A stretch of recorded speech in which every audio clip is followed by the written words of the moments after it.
Was you actually talking about my burger? Oh no, they weren't. Oh, I just randomly saw it. Now I'm hungry now, and I was like, "What has Go been saying? Oh, we'll be live soon. Scott's busy eating a burger." It caught me off guard for a second too. I was like, "Wait, were we live this whole time?" Right, we're live on YouTube. We are live on Kick. So good evening, everyone. Well, good morning. I mean, I don't know. It's 2:30 in the morning. This is not a normal time to start a podcast, especially when I didn't wake up till like 10 p.m. This feels a little bit weird. But how are you, Go? Great, man. It's been a weird week in general with the beta launching and everything. Like my sleep schedule's back to being weird. Like there's exciting stuff to be playing, so I'm staying up late, going to bed early.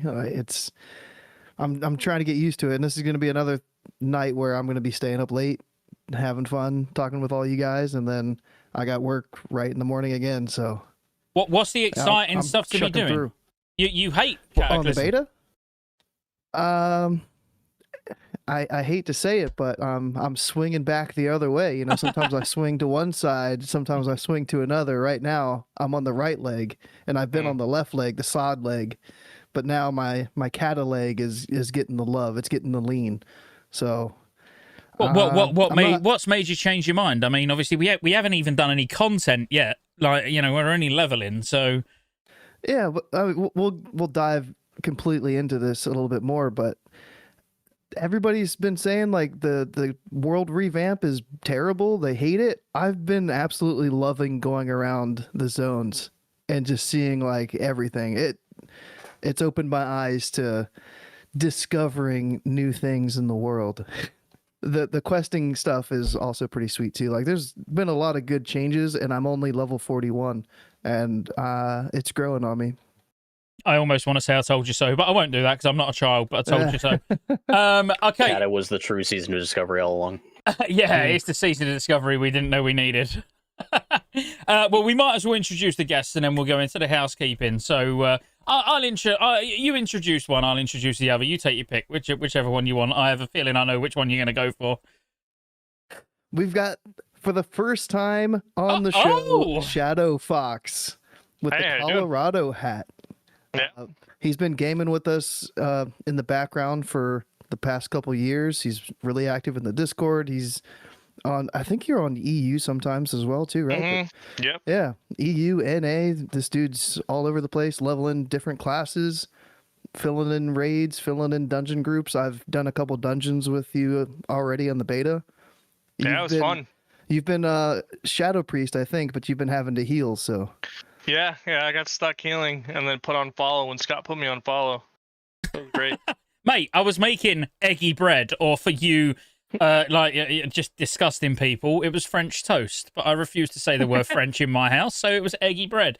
But that was a good dungeon. I enjoyed that. I got nearly a level's worth of XP, and I think I pressed 2 or 3 buttons the entire run, so thanks for that. It was good. You know, it really was good, and I actually have been enjoying it a lot more than I thought I would as well. You know, beta just when I thought about it, I thought about templates and everything that went with it, but the leveling has just been fun, and trying to, you know, relive some of the old things that I learned 14 years ago is different learning now compared to then.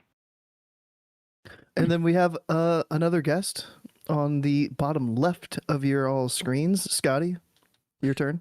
Yes, so we have someone who's not new to the channel, not new to YouTube, not new to streaming, not new to my personal interactions when it comes to raiding dungeons.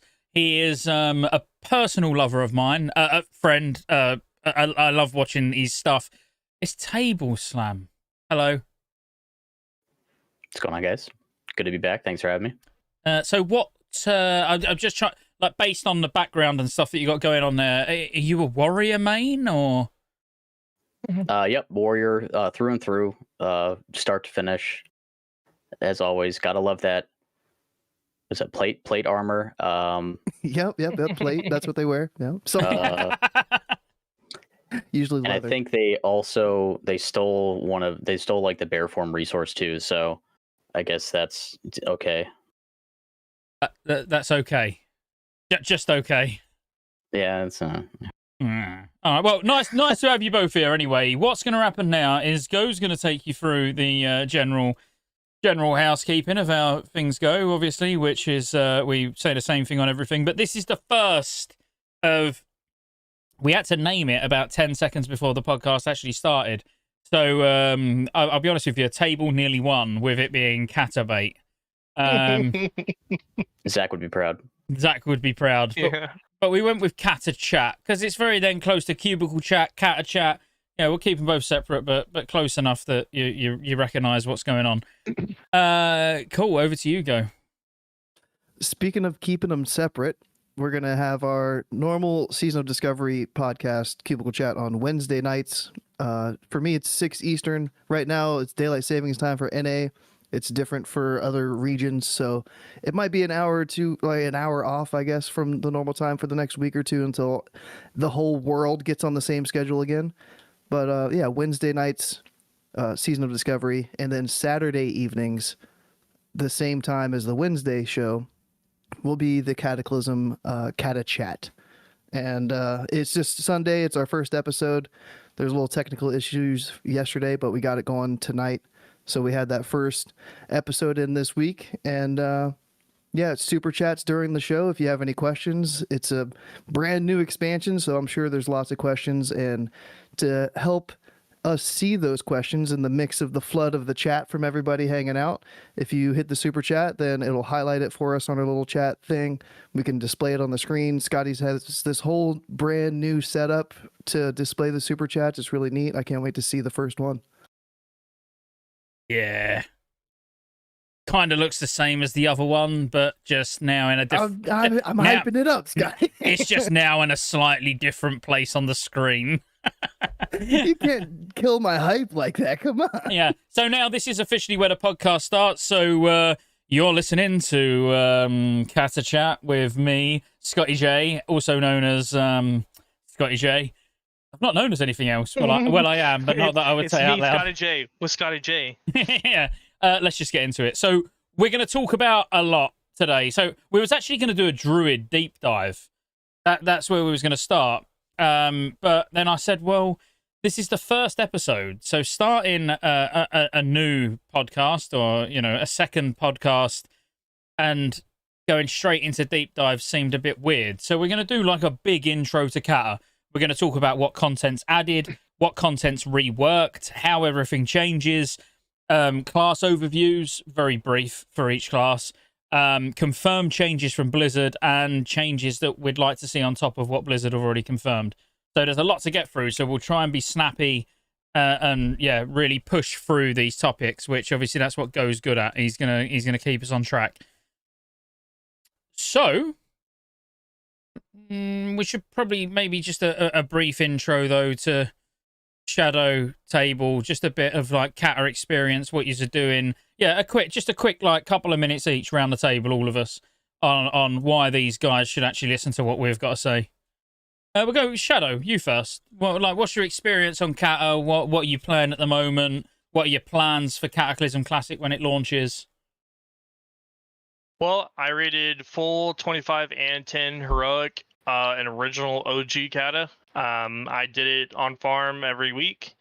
I, at that time, was playing a Blood Decay. I also played a Elemental Shaman at the time. Didn't like the 12, 14 months of Dragon Soul that you had, but, I mean, hey, I'm sure everyone's going to complain about that at some point.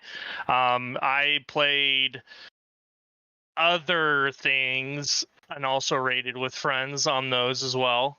And then I raid in Wrath, clear Wrath every week, same as everybody else. That's about it. I mean, I play Cata a lot. Any Season of Discovery in there? You mentioned Wrath, you've mentioned Cata already. Nah, Season of Discovery, you can't force me to play that. Even if you paid me, I wouldn't play it. Okay.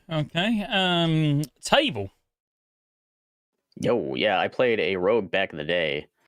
That was my main class was rogue. So a lot of the changes that they made to some of the stats I was directly affected by, and I am again playing a feral druid, such as the removal of certain stats and some of the way that other stats function in Cata being changed. I'll get to relive all that again, so that'll be interesting. We did the guild I was in back in the day did everything on heroic, not always pre-nerf though. I don't think we ever got a Sinestra kill. I think that might be the only thing that we never did heroic, like the whole time. Like we never even went back later and got a Sinestra kill. We got heroic Rag, we got heroic Deathwing. So we did everything. We just never got Sinestra. Yeah. Okay, what about beta? What have you been doing on the beta? Oh, have you been playing the beta? I mean, yeah, I've been playing. I mean, I haven't been playing that much. I'm only like level 20. But there's some pretty like BS bugs for Feral right now. Like if you log out, you just unlearn Mangle for some reason.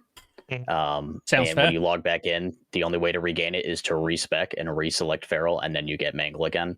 Oh, So it's like it's made it difficult to even want to play, because I eventually am going to have to farm gold just so I can play.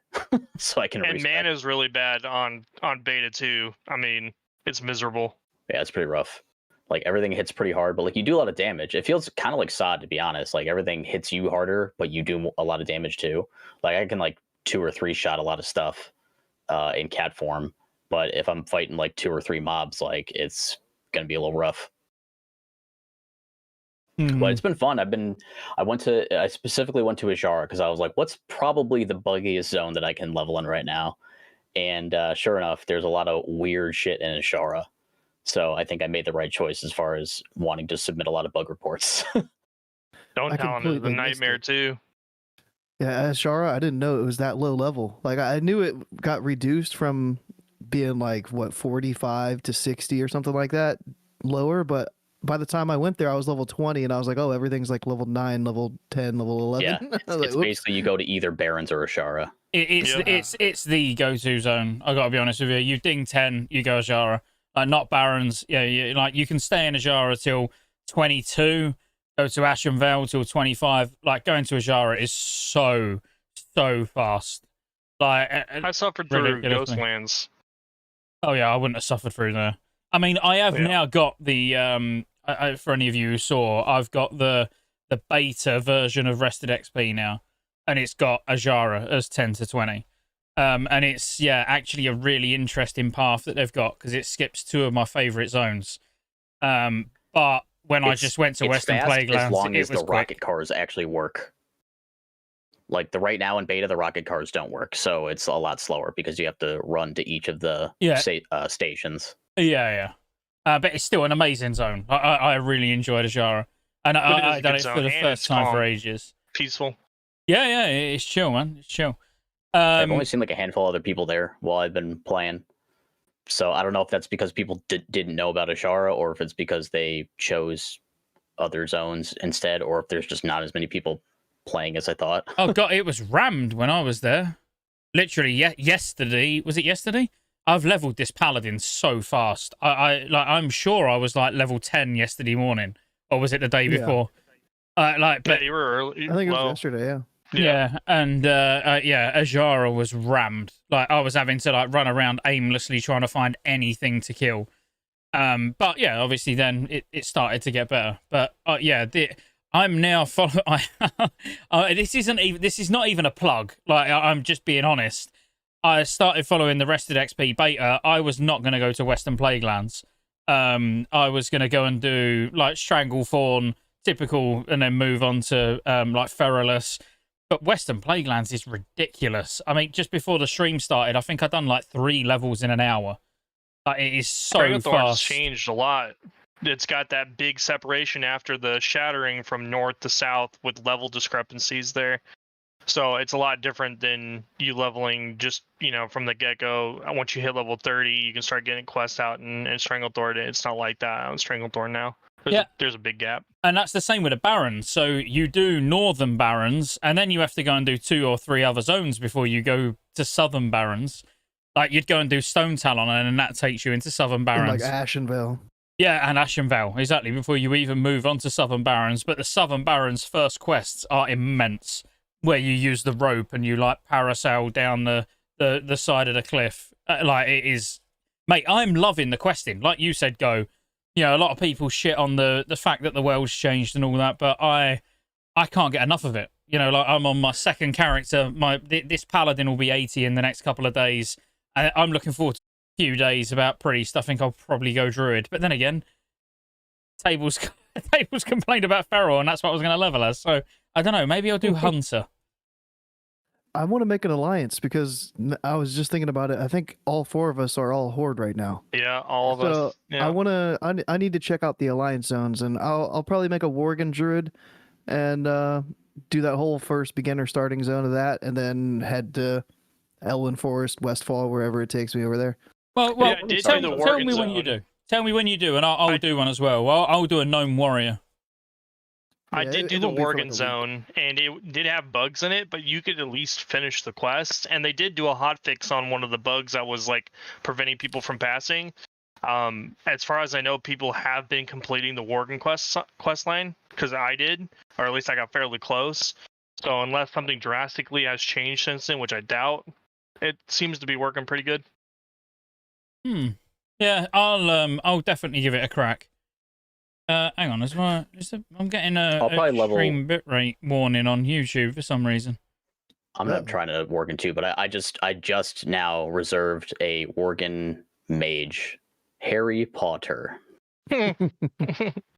Nice. So that'll be one of my little side things I do when I get too upset that I run out of gold and I can't play my druid anymore.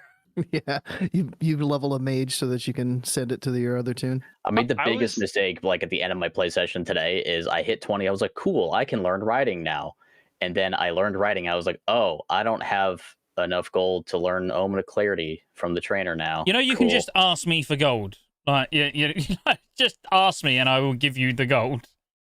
No, dude, I gotta go farm cloth and vendor it. No, farm Linen cloth, cloth put it sells in the for a guild lot. bank, and then I'll give you the gold because I'm tailoring. So, but I just bought my heirlooms. So I'm doing the paladin with heirlooms. It's banging Wait, on the beta? Damn. on the beta. Yeah, obviously it's Really? The helmet and all that. 1,500 for the helmet and 1,250 or whatever it was for the cape. But I'm not using the cape. It's 5%. Neither of them have got any stats on because they're broken. That's what I was gonna ask, because it shows on the collections tab that it's just like, I think it says like Cata beta helm or some fucking bizarre bullshit like that. Yeah, they Does it at give least the get the XP boost, though? XP. Yeah, I've tested. They give the XP, but there's no stats and there's no hidden stats either. You know, I unequipped them, looked at my stats, equipped them. Did they go up? But like, no, but you do get the XP. So I'm using the head because that's 10%. But like using the cape for 5% and then using 2 pieces of gear with 0 stats on, like I can live without 5% less. So I'm just using the head. But yeah, I was trying to think of cheesy ways to get the other bits. So I actually, on the mage, I went over to Ice Crown and started questing. I was like, I'll tell you what, I want the gold anyway, because then I'll buy Epic Flying. So I went and started questing in Ice Crown, got to the end of a quest chain, and I got Emblems of Heroism. Tell me what's wrong there. Yeah, they didn't That's put that interesting. until the Wrath Classic, right? Well, yeah, and you need justice points to buy heirlooms. Emblems of you need Heroism don't do anything. So I was doing it, and I got Emblems of Heroism. Was like, well, I can't use these to buy heirlooms, and I can't trade There's them in other for like anything. similar stuff. Like there's stuff they haven't removed yet. Like weapon skill is still in. Like Yeah. Yep. that stuff Yep. is still in. So like they haven't done everything yet. It seems like they're doing it a bit at a time. I just wish I knew like they're clearly the fact that they put the beta up and everything, and some of the old stuff is still in. I wish I knew what they actually wanted us to test, because there's so many things that are broken that they probably already know are broken because everybody has submitted like hundreds of bug reports by now about the stuff that's broken. Like, what are they actually trying to test at the moment? Like, that's what I want to know. But there's been zero communication. There's been zero communication on timetable, as in like when's there going to be character copy, when's the plan for 80 to 85, when, like, yeah, what are we testing at this point in time? They put out, when it first launched, a few known bugs, things they knew about, and then nothing since then. But their communication all round has been really shit over the last 2 weeks anyway, for Season of Discovery and, well, for everything, which makes me think that they're working on a lot in the background that we don't quite understand yet. There'll be they're like a literally big too busy to write up a post. Yeah, exactly. There'll be a big update that will go out on Cata. We'll get interviews popping up soon, which I know there's going to be some interviews soon for Phase 3. And we'll start getting information on that. I think like at the moment it's really quiet, but it's the calm before the storm. Then it's going to be like information overload in the next week or so. I think that a lot of mails from. Oh yeah, I've seen a lot of people on the, and I'm surprised to see the amount of people in the beta as that got it. Because there's people I know that signed, like even in the chat, there's people that signed up the day before, or the day before they got the invites and they got in. And there's some people I know that haven't even gotten in yet.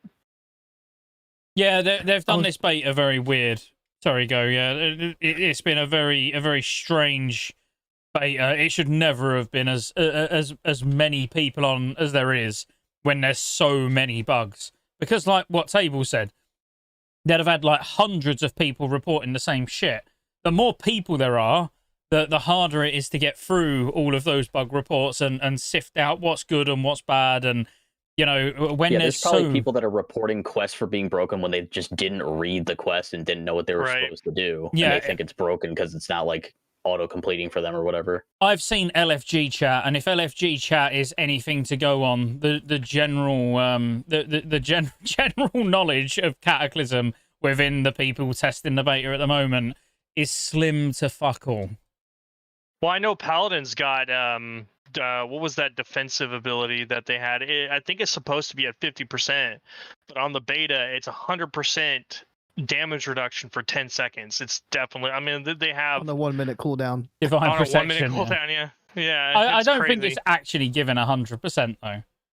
I haven't even gone back to the trainer and learnt it, but yeah, I don't think it is reducing all damage you take. I think it's just a tooltip error. I think it might, because I was fighting a warrior yesterday, and Victory Rush was busted, dude. It was topping a warrior every time they got it. Like I'd get the warrior down to like 25% health, they'd get a Victory Rush proc, and they would top him off. I was like, "What the fuck? Rush Warriors? Is broken, like though. what?" Victory Rush that shit was busted. Well, it's healing Zach for more health than he's got. Like when he uses it, exactly. Yeah. Well, that's crazy. I don't think it's supposed. Fairly certain it's not supposed to. If you look at the tooltip for it, it says like it heals for 56% of maximum health or something like that. Jeez. And then I can tell you get other talents to like increase the healing from it, I think. I can tell you from a Shadow Priest perspective, and I know it's not supposed to be like this, you can kill 2 mobs before your and the level of basically like drought you have from the mana you can get from the vendors you buy from 30 to 35 is atrocious. Yeah. I mean, you have to sit down and drink like 3 waters before you're full on mana, and that's just ridiculous. And yeah, and it's crazy. I mean, I mana regen is bad, but can you imagine if this went live like that? I mean, obviously it won't, but like, can you imagine for a second if it did? Everybody would be complaining. But mana regen has always been bugged on the betas. For like Wrath beta, it was bugged. TBC beta, it was bugged. And like Innervate, anything that deals off of like mana return and mana regen has been bugged like the first couple weeks of every I think beta. they just haven't changed coefficients yet. That's got to be what it is. Mm-hmm. Yeah, and like Ryan said though, this is one of the big problems. So the amount of people that are just playing like it's a finished product, it is stupid. That's why it was so ridiculous to have such big beta waves instantly, because people are going on it thinking like, oh yeah, well this is going to launch soon, like this will be perfect. They're getting bugs, and like first impressions are everything. And like people who have not played Cata before, they've only heard bad things. Then they go on the beta and nothing works. It was like, I'm telling you, they're like Blizzard. They do not know what they're doing with Cata. They have not got a clue. I don't think it's that they don't know what they're doing. I just don't think they care. I've been to the forums, I've looked at the forums, and the amount of people that are like, can you believe that this and this and this and this isn't perfect? And then people have to below that say, hey, you have to realize this is a beta. This isn't perfect. You're doing this to test beta so you can report bugs. That's the whole purpose of this. I've got a feeling that this was from the higher ups, and the higher ups were like, "We've already pushed this back. You guys have to just launch this." And I feel like it's not the dev team. I feel like it wasn't their choice to be like, "Oh yeah, this is ready to go live." I think they were like forced into it, and they were like, "Well, we have to push it. We've already announced it, pushed it back. You guys have to just deal with it and fix these things on the fly." Yeah, Or but tinfoil hat, they knew it was going to be a shit show. They were like, let's launch it so that when we fix everything, everyone's going to be like, oh my god, it's so much better compared to what it was. yeah, I mean that's a possibility. But the thing that annoys me is like the goblin starting zone. You know, like not being able to basically get past about level 5. Like Incompletable. it's a shit show that they've not internally tested. They've not internally played for a goblin once from 1 to 20. You know, like that's incredibly time intensive. When Agron posted on Twitter last night that he's just got his 3rd level 40. Well, maybe stop fucking about on Season of Discovery and actually, you know, test Cataclysm as well, because it also is part of Classic. You know what I mean? It's like, it's great. I'm glad you got your 3rd level 40. But, you know, like play... And in his post on Twitter, again, I love Agron, don't get me wrong. But, you know, it was like, we're working hard on Season of Discovery Phase 3, and then in brackets, and Cata. It's like, so Cata only deserved a bracketed comment. It's like, you can see that they don't give a shit about it from the word go, which, because Season of Discovery is their baby, it's where they get into actually do development work, but do development work in Cataclysm. You know what I mean? Like, do put some of that effort into this. He's got a 40-hour work week, and he's playing SOD on his off time. Leave the guy alone, man. If he wants to level in his off time, let him level in his off time. No, play Cataclysm beta on your off time. Yeah. It feels like a side thought. Like I'm with Scotty. It feels like an afterthought. Like they were like, okay, cool. We know Cata has to come. So how are we going to do this? Okay, so I have an idea. Let's just make it fucky for everybody. Make our lives miserable for the next 3 months. Fix every bug that we can, and then release it. Like I feel like that's kind of what they put themselves in, and I feel like they're just making their jobs worse than it has to be. Sifting through all the bug reports that aren't legit, compared to those that are from a very small minority that would report it when they knew it was wrong, is different. But they could have literally tried to just verify my bug reports. It's if I just like thought that something was wrong and just submitted a report right away, I would have submitted a lot that were wrong. I probably still have submitted some that were not actually bugs, but I'm really trying to do my due diligence. It's like, okay, well, this isn't working how I thought, but is it actually working properly? So it's like taking that extra step to make sure that it's a bug before just opening up the bug reporter and being like, oh, yep, this is bugged. But they've got people like me who would be more than willing, because the only thing that I want is this game to, you know, to be polished for everyone. They could, like, before the beta even launched, they could have said, look, can you just play through the Goblin and Worgen starting zone and let us know what you think? I'd have gone, yeah, cool. I'd have literally done it there and then. And gone, Goblin zone, this quest don't work, can't get any further, push me through it. There's a one you got to fix, go carry on. I've done it for private servers. Like, I would do it for Blizzard because that's all I'm doing now. But instead of me doing it now, we've got thousands of people doing it now, complaining about how shit it is. You know, when you could have just had 1 or 2 people literally that just would do it happily. Which it's not, that's annoying. As I say, it was opened up too quick. I don't care what anyone says. Yeah, that's fair. And I also, before we say anything, I just want to make sure everything's like fine. Go behind you and to your left. There's a blue thing, and I saw smoke coming out of it. Yeah, it's an incense thing. Oh, okay. So, yeah, just making sure you weren't about to like respect the fire mage. Nah. Usually it's green screened out, so nobody sees it. But thought his vibrator was on fire. Yeah, no. Charger doesn't work. So there was a list that was put out of things that were unavailable to test, which I guess we were supposed to test everything except for that list. I mean, that was just leveling, basically. It was like, at this time, the following are unavailable for testing in the Cataclysm beta, and this was on the 10th, so this was a week ago, I think. So Reforging, not available to test. Archaeology, Goblin, and Worgen races, but that's changed since then.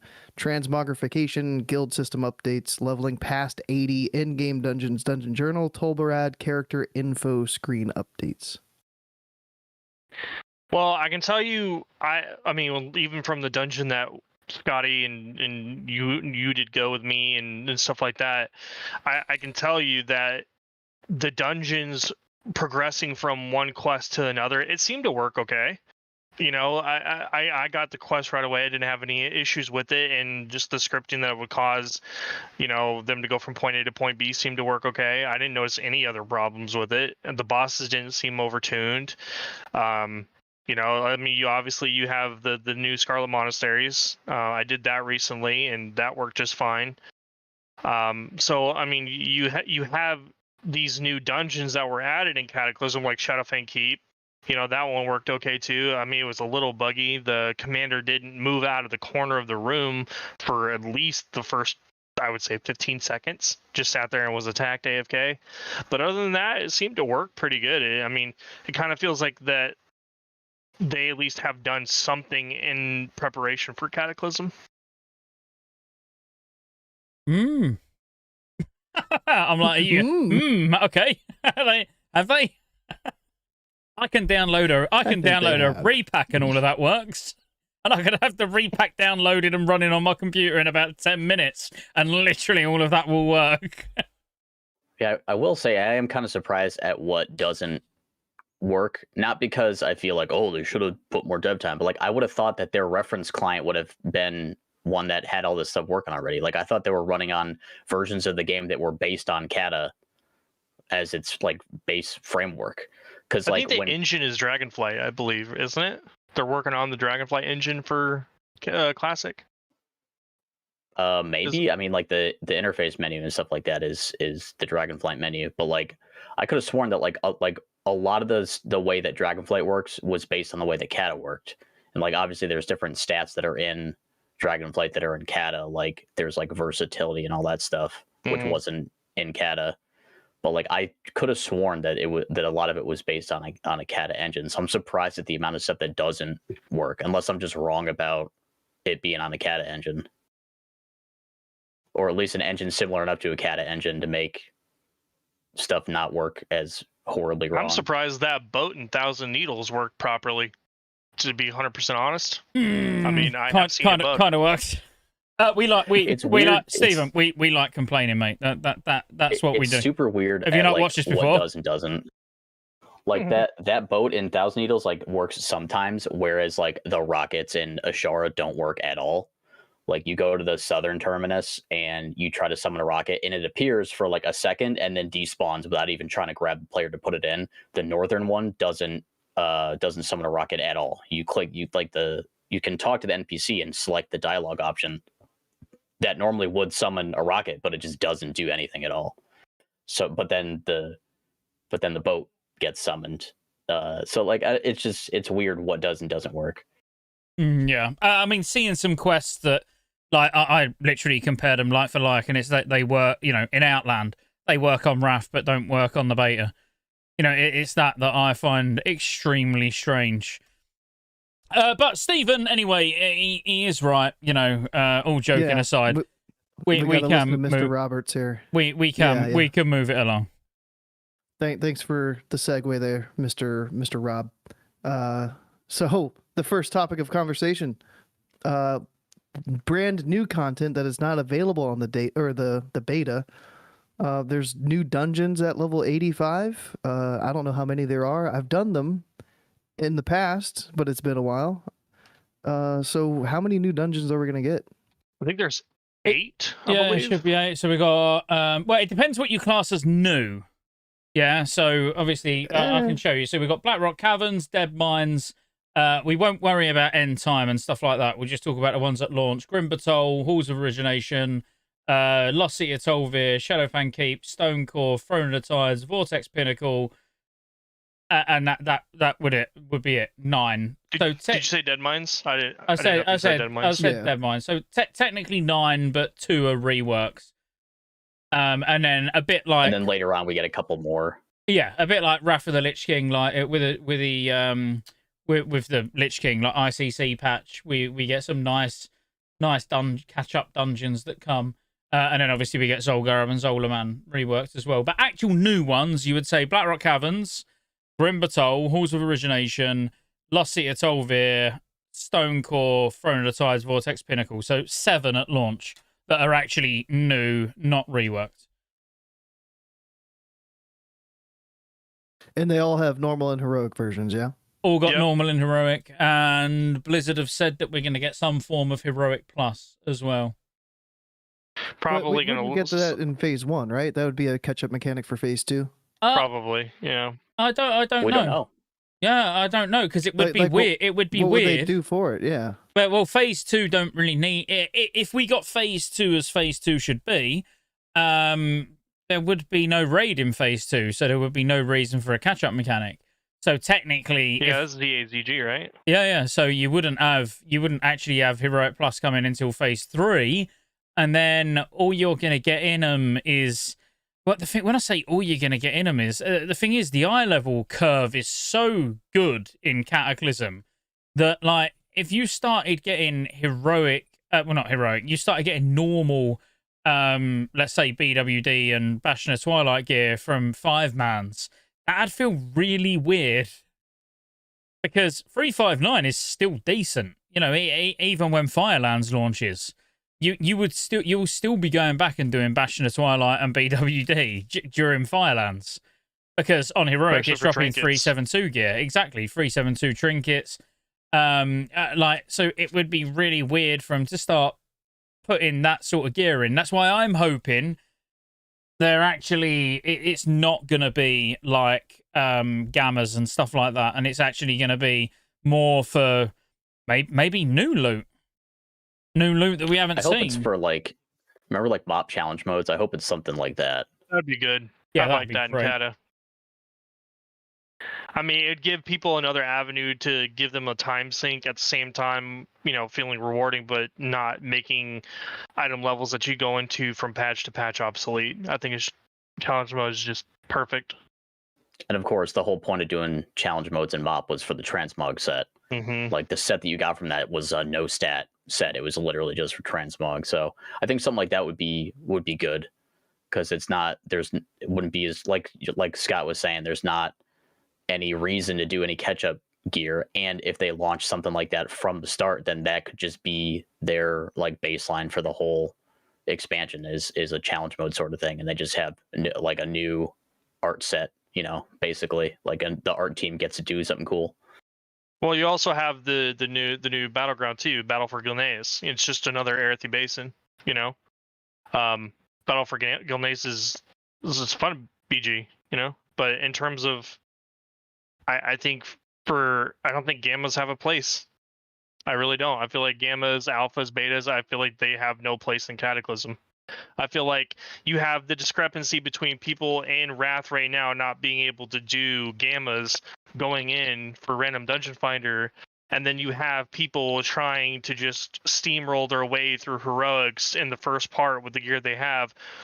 You're gonna reach a kind of a brick wall, so to speak. Yeah, I think the dungeons are difficult, even in a post-nerf state. Don't get me wrong, they're a lot easier, but they're still harder than Wrath dungeons.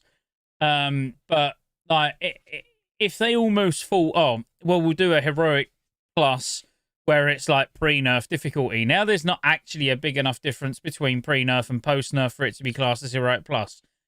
I personally would prefer... no, I think gold challenge mode is the way. Or if they wanted to add mythic plus, like I would actually be all for that, where it's cosmetic rewards, mounts, titles, that sort of stuff, not gear. So, you know, you can push as higher keys as you possibly can in these dungeons.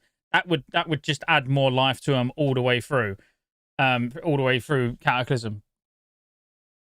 I think Mythic Plus would be a really good starting place in Cataclysm. Like, as much as I hate retail, I really did like the addition of Mythic Plus, and I think that Mythic Plus would, if they wanted to try something new, Mythic Plus or Challenge Mode would fit perfectly with Cata. Yeah. I just think like tuning them up in some way. I think the fact that they mentioned at BlizzCon, you know, like, you all really liked gammas and beta dungeons or Titan Rune dungeons, so we're going to do it for Cata. I think just the mentioning it showed a clear lack of understanding for the item level progression in Cataclysm. Because the item level progression in Cataclysm is honestly really good on its so own. close. It's so close too. You can literally so much less bloat. Yeah, exactly. There's so much. Let's blow. Because you don't have 10 normal, 10 heroic, 25 normal, 25 heroic. Like, you don't have all that. Like, there's, 3 or 4 different eye levels, like, for all the raids and Wrath, and you don't have that in Cata. You just have normal and heroic. Yeah. And you could literally go, and I shit you not, you could play phase 1, get full bis, let's say full bis phase 1 gear, and then you could come back for Dragon Soul and not even need to go in Firelands. You could go in full bis 372 gear straight into Dragon Soul. You'll be fine. So it's all so close already that I think adding like something that's gear related is a wrong move, because the raids are fantastic and people will be pugging 10-man all the time. Like, even when Dragon Soul's out, people will still be pugging BWD and Bastion of Twilight.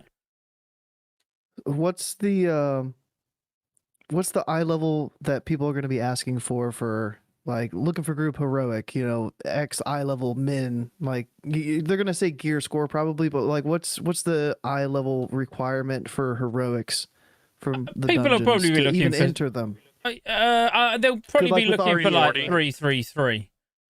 Because you can run 333 into is the full normal. dungeons. But when you queue up for random dungeon finder, there's a requirement, right? An eye level requirement. Yeah, What's that requirement? I've got a really bad geared character, 310, and these are lowered as well. Actually, on here, I think it's 316. See, that's another thing. Like, as much as 329. Yeah, so I said 333 will be what people are looking for, and it's 329 to do a random heroic. So 333 is full normal gear. That's full level 85 normal gear. And obviously you're gonna get 346 from the dungeons. But that's what I mean. Like 333 normal, 346 heroic, 359 like epic, normal epic, 372. So there's quite a jump there, obviously. But in between that, you got 353 that will come with Zolgarb and Zolaman. It's then 378 from 372, which is nothing. So you think about heroic tier 11 being 372. You go and do normal Firelands, that's only 378. 6 item level increase. It's like that. It's nice small incremental jumps where, yeah, you can be competitive without actually being full bis, if that makes sense. Like you can, and it would feel redundant too. Like adding extra gear in for the 6 item level gap just seems redundant. I mean, they're wasting their time if they do that. Maybe they just throw like the tier sets in the gamma dungeons or alpha I'd dungeons, be whatever, pissed. the beta dungeons. I'd be pissed. So it's like, it's not really an item level boost from what you could get, but like at least you could just go get your tier sets from outside of raid. So tier sets in Cata for the most part are really strong. Based on, well, it depends on which phase you're in, depending on which class you're in, but they are really strong. If you can get tier from any kind of gamma or anything like that, even if it's for catch up, I think it trivializes the content that people would have to do to earn that token. I think people would just never bother going to do it rather than just waiting till the next phase to get their bis tier token, whatever it is. Which, like, we kind of saw that in Wrath already. I feel like when Agron made the post saying like everybody seemed to like gammas and all that stuff, I wonder if he was looking at actual feedback or if he was looking at engagement, because a lot of people were running them because they felt like they had to, but they didn't enjoy it. Yeah, they didn't do it for fun. Like, right, they did it because like that was how you gear up a fresh tune, and like, or if you didn't get a specific drop from the previous phase, now you can farm it from Scourge Stones or whatever. Like, I did that for a couple of pieces. I didn't want to, but I did it. Like, I grinded like, I don't know, a few dozen gammas to get the Scourge Stones I needed to get the stuff I wanted. And then since then, I did like the daily for a little bit, and then I haven't done a gamma since then because I did so many that I got sick of it. But I'm just saying, my mage is only been in existence for like 3 weeks. And I done gammas to get flare, rain, whatever else I was doing gammas for. I've not stepped in one since. I literally just got those few items that I wanted to get, got full crafted gear. Now I'm raid logging ICC. You know, like, but there are massive gaps. You know, you're talking the difference between creating a new character in Wrath and then going into ICC is huge in terms of item level. Yeah, so like you have to do that. It's part of the gear progression at that point. It's part of the loot treadmill. It's part of all of it. And I think I just wonder if Agron has taken that, or in the rest of the dev team is taking that into consideration when they're looking at the quote unquote success of the Titan Rune Dungeon system as a whole. Because it's like people aren't doing them for fun. People are doing them because they have to. Well, some of them there'll be are a really massive miserable to be in.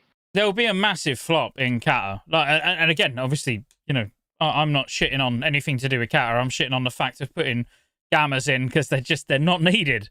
They literally they'll add nothing to the game. They'll take away from the raiding scene, because now it'll, you know, when Firelands comes out, it's like, well, there's no point raiding anything before Firelands. We'll just go and do 5-mans like that. It would literally ruin it. But then again, it'd only be normal. I mean, it's 359. The point of it is, like I say, with the progression, you're going to get 359 gear from vendors, you know, as in reputation. You're going to get 359 gear from crafting and your own whatever personal professions you've got. You'll get 359 from archaeology. You know, there's so many sources you can get 359 gear from. To then, when Firelands launch, have every dungeon give 359 gear, then completely ruins all of the other things that are in place. Do you know what I mean? It would be ridiculous. Like, I pray that doesn't happen. I can give one example of how Gamma wouldn't make sense even if it was for the next phase. So Dragon Soul, I know for a fact that people would still go back and do Firelands when Dragon Soul was out, especially those mastery users and whatnot. I think it was Mastery of Strength or something like that for Apparatus. Apparatus was a 378 normal trinket. Even normal or heroic, it was a good trinket no matter how you looked at it. So having that available in a Gamma for people to just go in and do dungeons, I mean, yes, I guess they would technically get their trinkets faster, but to me, it just doesn't make any sense for somebody trying to reach that power spike for their characters. Especially if it's just somebody that can just go in and just farm a bunch of dungeons to get their apparatus. Yeah, I mean, if when Dragon Soul launched, they added Titan Room dungeons and it was the first tier of content that was dropping, I could understand. I feel like it needs to be 2 tiers behind. You know, where actually in the last phase is when they put Titan Room dungeons in, and it would be tier 11 gear that's dropping in there. Fuck it. I mean, at that point, you could chuck heroic tier 11 gear in there. But I mean, you know, could do that instead of LFR. But the thing is, when Dragon Soul's out, you mentioned, apparatus, which, like, fine, but Matrix Restabilizer heroic, like, there's items from Firelands that will still be amazingly strong. Yeah, it's not like Dragon Soul launch and you stop doing that. That's the beauty of Cataclysm. When each tier comes out, you don't instantly drop the tier before. Whereas, like, we do, like, when Ulduar came out, trying to get a group to go back and do Nax was a nightmare. When TOGC came out, no one wanted to go back and do Ulduar. It was only the fact that there was skip runs that existed that people did. When ICC came out, did anyone want to go back and do TOGC? Like, there was no need. Nope. Whereas actually in Cata, the raids are a little bit smaller. The item level gap is smaller. Some of the big trinkets, even at lower eye level, are really strong. You know, that you don't just cut out all of that content. So, like, I don't want Blizzard then going in on something that they don't understand and cutting out the content for us by putting the loot in 5-mans. I gotta bring us all back though, because we all play this game fucking 60 hours a week, every week, week after week. There's a lot of players that maybe spend 10 hours a week. So giving them more accessibility to get catch-up gear, I'm all for it. So I'm for some sort of Gamma where it is gear from 5-man raids that's equivalent to the raid gear after that phase has passed and gone. So they don't have to just hope that they get gear from their lockout that's only able to be done once a week, whereas they can do the heroics, the new alphas, and do those daily and still get a token, and they can use that token to buy pieces of gear. So they're not just locked out of the one raid, because we're not going to have 10-man and 25-man raids to be able to do, I don't think, unless that changes. So that's even harder to get catch-up gear if somebody comes back at the beginning of a phase, or you know what I'm getting at? No, because Blizzard done that. That's why they added Zolgarov and Zolaman. I was gonna say ZAZG. Well, yeah. And I feel that's like why they're they gonna- added they're Well gonna of do different Eternity. phases. They've got to do the phase cadence differently. Like I can't imagine they're gonna have ZG and ZA their own phase. I don't think so either. I agree with you It's there. either gonna I come think in phase 1, or it'll be packaged into phase It'll come 2 in with phase 2. the next raid tier. Yeah, Yeah. it'll come in phase 2. But you know, the point is, like, Blizzard have done these catch-up mechanics before that worked fine. You know, like the 3 Ice Crown heroics. You know, they were to get catch-up gear to get you into ICC. Yeah, like, there didn't need to be anything extra on top of that. There was still TOGC 10 normal, which is very accessible. You know, like, but all of that content. When was the last time you've done a 10 IC, a 10 TOC normal for gear? you can't even find them. They People don't even do them. They don't Yeah. exist. But if you had no gammas, people would go and do TOC 10 normal for gear, because it would be a legit way to gear your character up, going in and getting 232 gear. So what you're doing is adding 5-man content and removing raid content. You know, which is the bit that I personally don't like. Because I'd much rather level a new character and go in and do some easy, normal raids for gear. The TOC 10 stuff, that was still like locked out for a whole week, and it was tied with you could pick heroic or normal for the bosses. So it's like I never did a full normal TOC to begin with. So I think it would still apply with somebody that was behind in gear, didn't play that much, wasn't in a top end guild, to just allow them to get gear easier after that phase's gear doesn't really matter anymore. Because I mean, I see what they're you're catching up. saying. You know, like I can understand what you're saying too. Like especially for people that, you know, do have a 12-hour workday shift where they want to come home, they want to be able to do the dungeons and still be able to hit those important power spikes that they wouldn't normally be able to if they don't have time to raid or whatever. I mean, I understand what you're saying, but at the same time, like, should we make one half of it obsolete to make another half of people happy? You know what I mean? Like, what's the balance there? And if they haven't got the time, like, this is no disrespect to social players, like, it's great. But if they haven't got the time to raid anyway, why do they need the gear? Like, go and get the best gear that you can get from being able to pug easy 10-man content, doing your heroics that you're then going to get reputation to be able to get 359 gear anyway. Like, you know, there's gear that's accessible. Like, I don't feel like it's really relevant. You know, I don't think any sort of new player to the game or social that just plays just for fun is sat going like, oh my god, I want to be able to get raid gear from 5-man dungeons. You know, like, it's kind of irrelevant, because what do they need it for? I mean, say you do the raid, it's a soft reserve run, 2-item soft reserve. You go in there, you have a tune, you finally found a raid, and you're excited because it's your very first raid, and then those items don't drop, you don't get any loot. Now you're just fucked for a whole nother week with no other options to get upgrades until the reset. Yeah, but that's the same for So us those raiding in dungeons- a heroic guild. We could go in and our items don't drop and we're fucked for a week. We've got no upgrades. Yeah, but the smaller man, Scotty, the smaller man, they need that gear.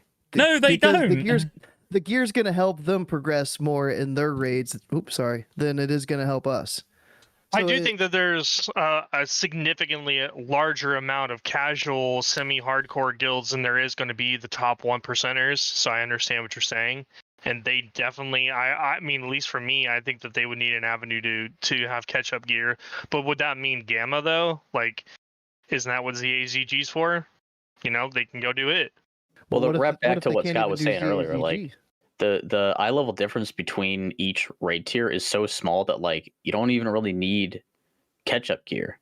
Like Scott was saying, you could raid the first raid and then take some time off, take a few months off, and come back for Dragon Soul, and you'll still be fine in the gear that you got from the first raid. You don't need to farm anything to go into Dragon Soul if you have Bastion and Twilight gear. You know what I mean? Like, the eye level difference between stuff in Wrath was so much different. Like, there's such a big eye level gap that it did make sense to feel like you need to catch up. Like, you can't go into ICC with Nax gear.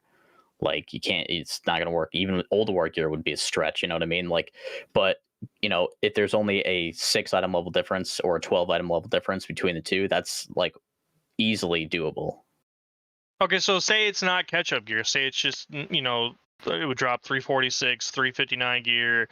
It just, it's a phase ahead or whatever. You can get it from 5-man dungeons and whatnot. If it's not set for catch-up gear, would it then just be another avenue to receive gear for... because people talk about fun dungeons, right? Well, Cata dungeons are fun to me. I enjoy doing Cata dungeons. So it wouldn't just be an obsolete gamma anymore. It would be a fun dungeon to do to get extra gear, catch-up gear. Is that so wrong for people that can't sink in 25 hours into the game, 30, 50 hours in the game? I guess that's the question. You say that, yes, you can go in from phase 1 and then go, into Firelands and be okay. Well, that may be true for you, but what if it's not true for other people that want to experience that content, that don't have the time to do that content? And the best thing about the alpha, beta, gammas for me was, like, if a trinket just decided it didn't want to fucking drop for my raid group, then I could just next phase, it's from a vendor. Now I can just go farm it out and get it from a vendor. Because who's going to want to do the raid from the last tier anyways? Right, so to feed into Nate and Stephen Roberts, I knew you were going to do it. well, yeah, because they're like being negative. I'm not being fucking negative. I just don't want to give loot out willy-nilly across the entire game because that defeats the purpose of playing the game. You go into dungeons, You're you get still gear. playing the game. What do you go mean? into what do you mean? Yeah, but I'm not sat farming if you're gammas playing all the day, game, am I? you're not playing the game. What is that? What? It defeats the purpose of playing the game. Yeah, if you're Why just are you getting forcing loot people to from raid, everywhere. Scotty?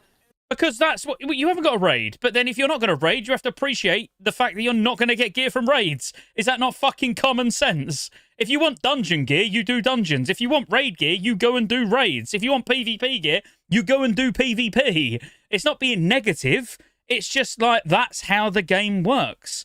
If you do not want to raid to get raid gear, then just play the game and enjoy the dungeons and accept the fact that you're not going to get raid gear.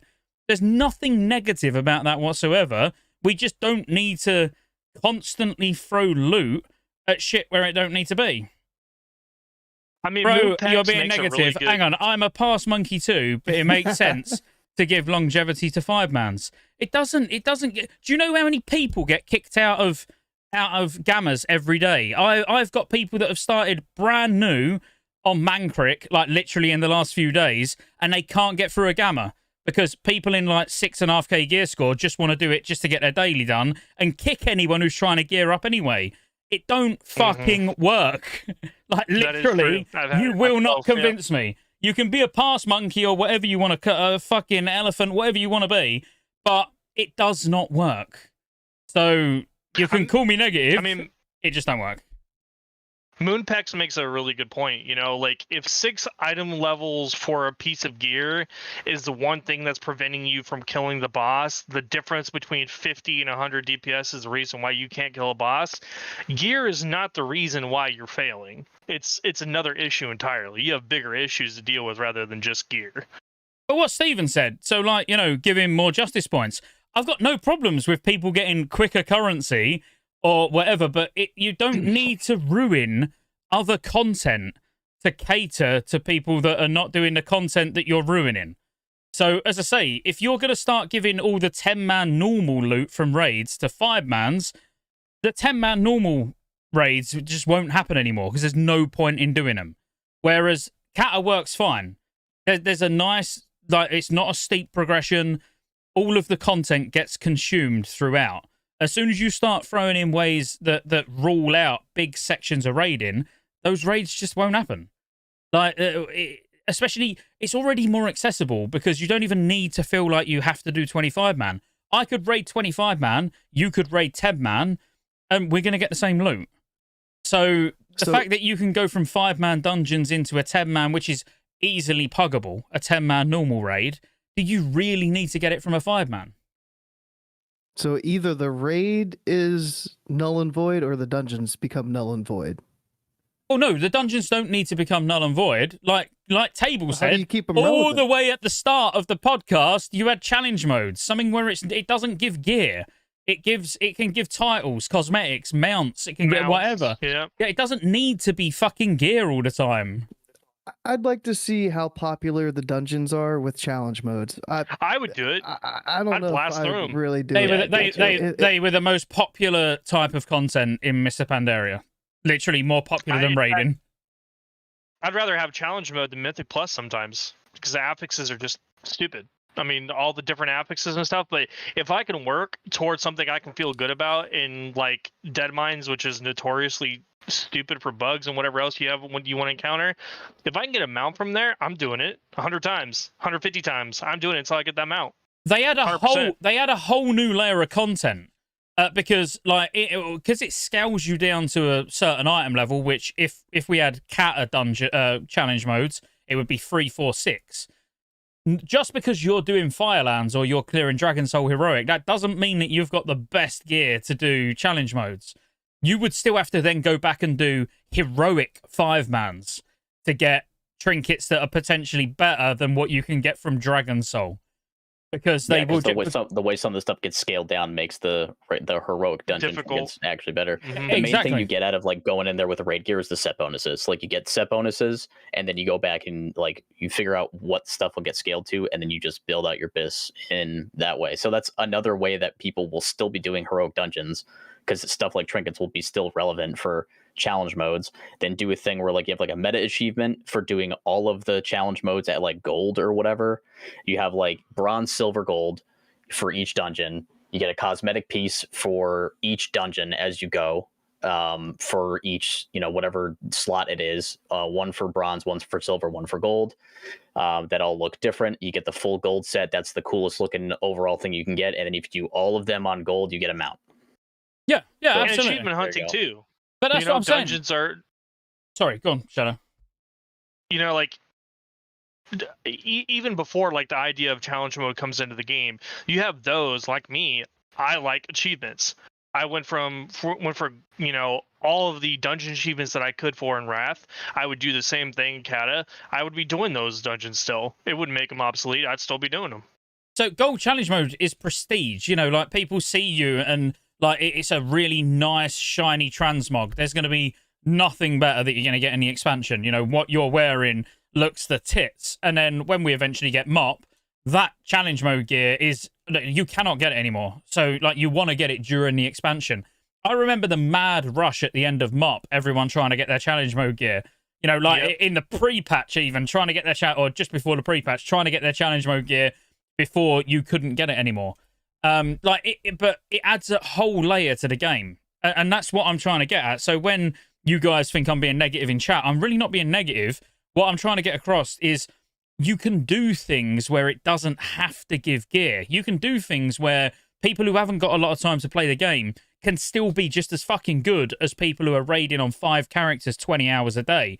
Because you can get you never need to step foot in a raid, and you could be better and get better times in gold challenge modes than the number 1 guild in the world. Literally, because it isn't reliant on you having to raid. So it's more about keeping content for what it is. Like I believe that. So you shouldn't, if you want to do gold challenge modes and get a good time, you should not be forced to raid. And at the same time, if you want to raid, you shouldn't be forced to sit and farm ridiculous amounts of dungeons, to get the previous tier's raid gear. You should just get in a raid. No one's forcing you to do the dungeons. Like, we could have not done the alpha, beta, gammas in Wrath. It would have made your progression slightly harder because you wouldn't have had the catch-up gear to get closer to Bis going into the next phase. Well, how would I have got my mage in ICC without doing gammas? You would have done the raids. How? Just like you were saying. If there's no groups going because everyone's doing gammas. Exactly, it ruins the raid content. There's no fucking way to do it. Instead of people going and doing Nax and then going and doing Ulduar, you go and find an Ulduar 10-man on Mankrik. I'd love to do an Alduar 10. Go and find one, and then tell me that Gammas haven't stopped Alduar 10.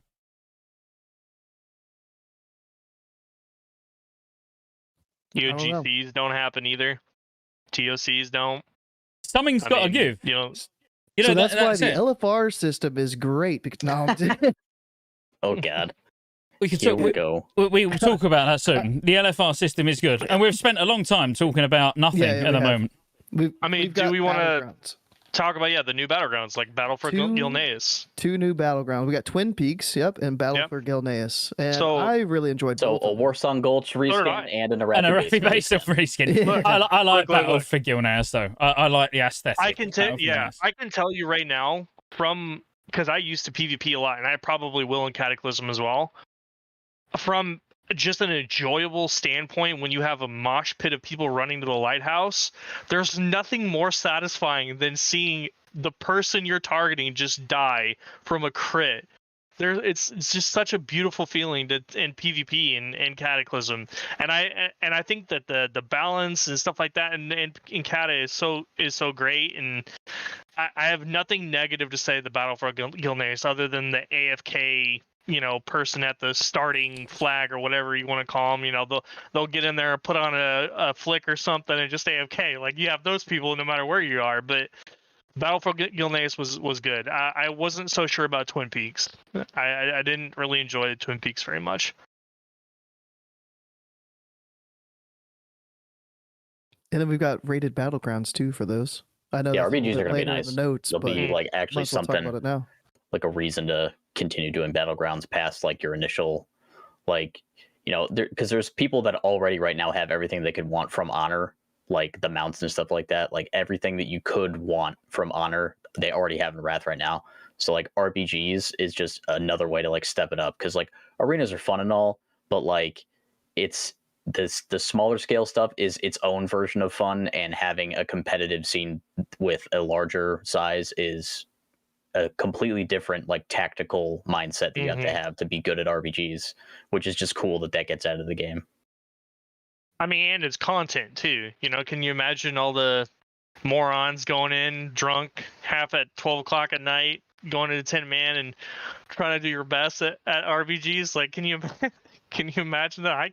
Being the guy that gets crit at the lighthouse. Yeah. Oh, what even happened? Oh, I can't. I'm too drunk. I can't read. I don't know, man. The good thing about RBGs is it almost becomes a normal guild activity. Like that's what I like about RBGs, where it's like even guilds that ordinarily wouldn't think about PvPing together, which I'd say that's probably us. Like some of us enjoy PvP, some of us don't. But like in Cata, we will do RBGs. We'll have like Friday nights, Saturday nights, whatever, where we do RBGs purely for the guild XP and the gold. Guild achievements for it, and the guild gold too. You It's get guild gold for it. Yeah, exactly. We get gold in the guild bank. We're going to get achievements. We're going to get the challenges done, so we get more XP for the guild. Like it all of a sudden becomes something where it's not ridiculously sweaty. Where it's like you're coming against super serious RBG teams where you're going to lose every game. Actually, the majority of the time, let's say at our sort of rating, we'll be coming against other guilds that are trying to get their challenges done for the week. Yeah. Which is really nice. That's what happened in original Cata too. You was able to enjoy the content. It was a community day, because I did it in my guild. We had a community night where you'd go in and you'd RPG, and everybody was just, have a drink, just relax. Especially after a long night of work or whatever it is, it's fun to just go in and kill shit. I'm looking forward to Go still turning into Adolf Go whenever we're doing RPGs though. Adolf, what? Adolf Go. I just picture you being an absolute fucking nightmare when we're doing RPGs. You're gonna take it. Everyone's gonna be chilling, and you're just gonna be absolutely raging. Yeah, but afterwards, our infrastructure will be so nice afterwards. Oh my goodness. But both of these BGs, I just looked it up. I thought one was 15 versus 15, but they're both 10 versus 10. Yep. No. Battle for Gilneas. Gilneas is 15. Yeah. What? Gilneas is 15 and Twin Peaks is 10. I really like Twin Peaks. Even though it is like a reskin of Warsong Gulch, I really like Twin Peaks. I actually really like Cata PvP in general. Fucked then. It says 10 versus 10 there. No, that's wrong. Definitely Delphorgilneus is 15. like Erythi Basin. Yeah. Yeah, I knew one was 15. But yeah, PvP is going to be fun with RBGs, with the 2 reskins, but still they're fun. I think Battle for Gilneas is probably one of my favorite BGs to date. I agree. It's a tough one. It's between that and I can't think of the name, but maybe someone in chat will know. The mop one where you hold the orb, and the longer you hold it for, the more damage you do. I absolutely love that. The temple, Kogmo 2 temple or something like that. I forgot exactly what it is. Temple of Kotmogu. Yeah, that's what it was. Man, I just used to love that place as a monk. Like just one-shotting things, yeah. Yeah, it's a tough one between that and Battle for Gilneas for me. But that was so good. Was that the one with like the square in the bottom, and then there was like a platform around that square that you ran around and stuff? You had to grab the orbs on the corners. The longer you held it, the more damage you would give out, but less healing you would take, and all that stuff. You'd grab the orbs and then just plant yourself in the center of the arena and just hope that people could keep you up while you destroyed everyone. Like, that is a really, really good battleground, actually, to be fair. But maybe we'll do that in the season 2 of this podcast, where it's mop chat. There we go. All right, we got Tol Barad, the new Wintergrass, the cousin of Wintergrass, should I say? It's the PvP zone. I think you can go there. It's like off the coast of Kalimdor, right? Like it's still in the old world. And new PvP event, and it houses a raid instance for bosses similar to Wintergrass did. So this will be a problem for mega servers. This will be a really big problem for faction-only servers, which is why I think if anything was to be cross-realm, it should be Tol Barad. It would just make Tol Barad fun. I don't know how they would implement it, but there are some really cool mounts that you can get from Tol Barad, not to mention the raid that is in Tol Barad. You know, I mean, everyone's going to want to do it just like they do VOA right now. Everyone's going to want to have their time in it. And it's kind of the same structure inside there too, right? It's just like a hallway, and then at the end of the hallway, it's just like one boss. Mm-hmm. And you kill that boss, it drops PvP loot, PvE loot, that whole thing. But I was thinking about it, and I've talked about it before a little bit, how I kind of wish there was like a Cata Fresh server, and I kind of wish that the Cata Fresh server had banned GDKPs like in SOD. I agree. This is a stretch. 100%. Let me keep cooking here. I'll be back in 5 minutes. Go.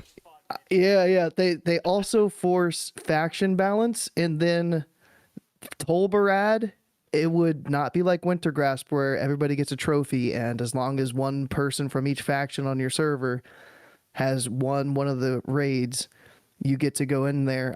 I want to see a server where only the faction that wins gets to go into Tol Barad. They'd have to layer scrunch then. They'd for sure have to layer scrunch down when they do the battle. Kind of like how STV was working for a while in SOD. Yep. Mm-hmm. Yeah. Yep. They would have to do that, because, like, you know, what if if it's a mega server and they have multiple layers open, you know, what if Alliance wins on layers 1 and 3, Horde wins on layers 2 and 4? Everybody can still get in the raid, because you can just be like, invite to raid layer. Yeah, I don't think it's gonna happen, but it's. I thought it would be really cool if something like that were to happen. And I am huffing the copium. For sure. Because it's, on one hand, it's really great. Everybody gets to go in there and do the raid, but it would be kind of cool to go back and relive that thing, or it's like, oh, fuck, like my faction didn't win these 3 hours. Better come back in 4 hours. Yeah. Then you come back and then you try again. I like that. I agree with you on the GDKP thing as well. I think that it's become pretty much a business.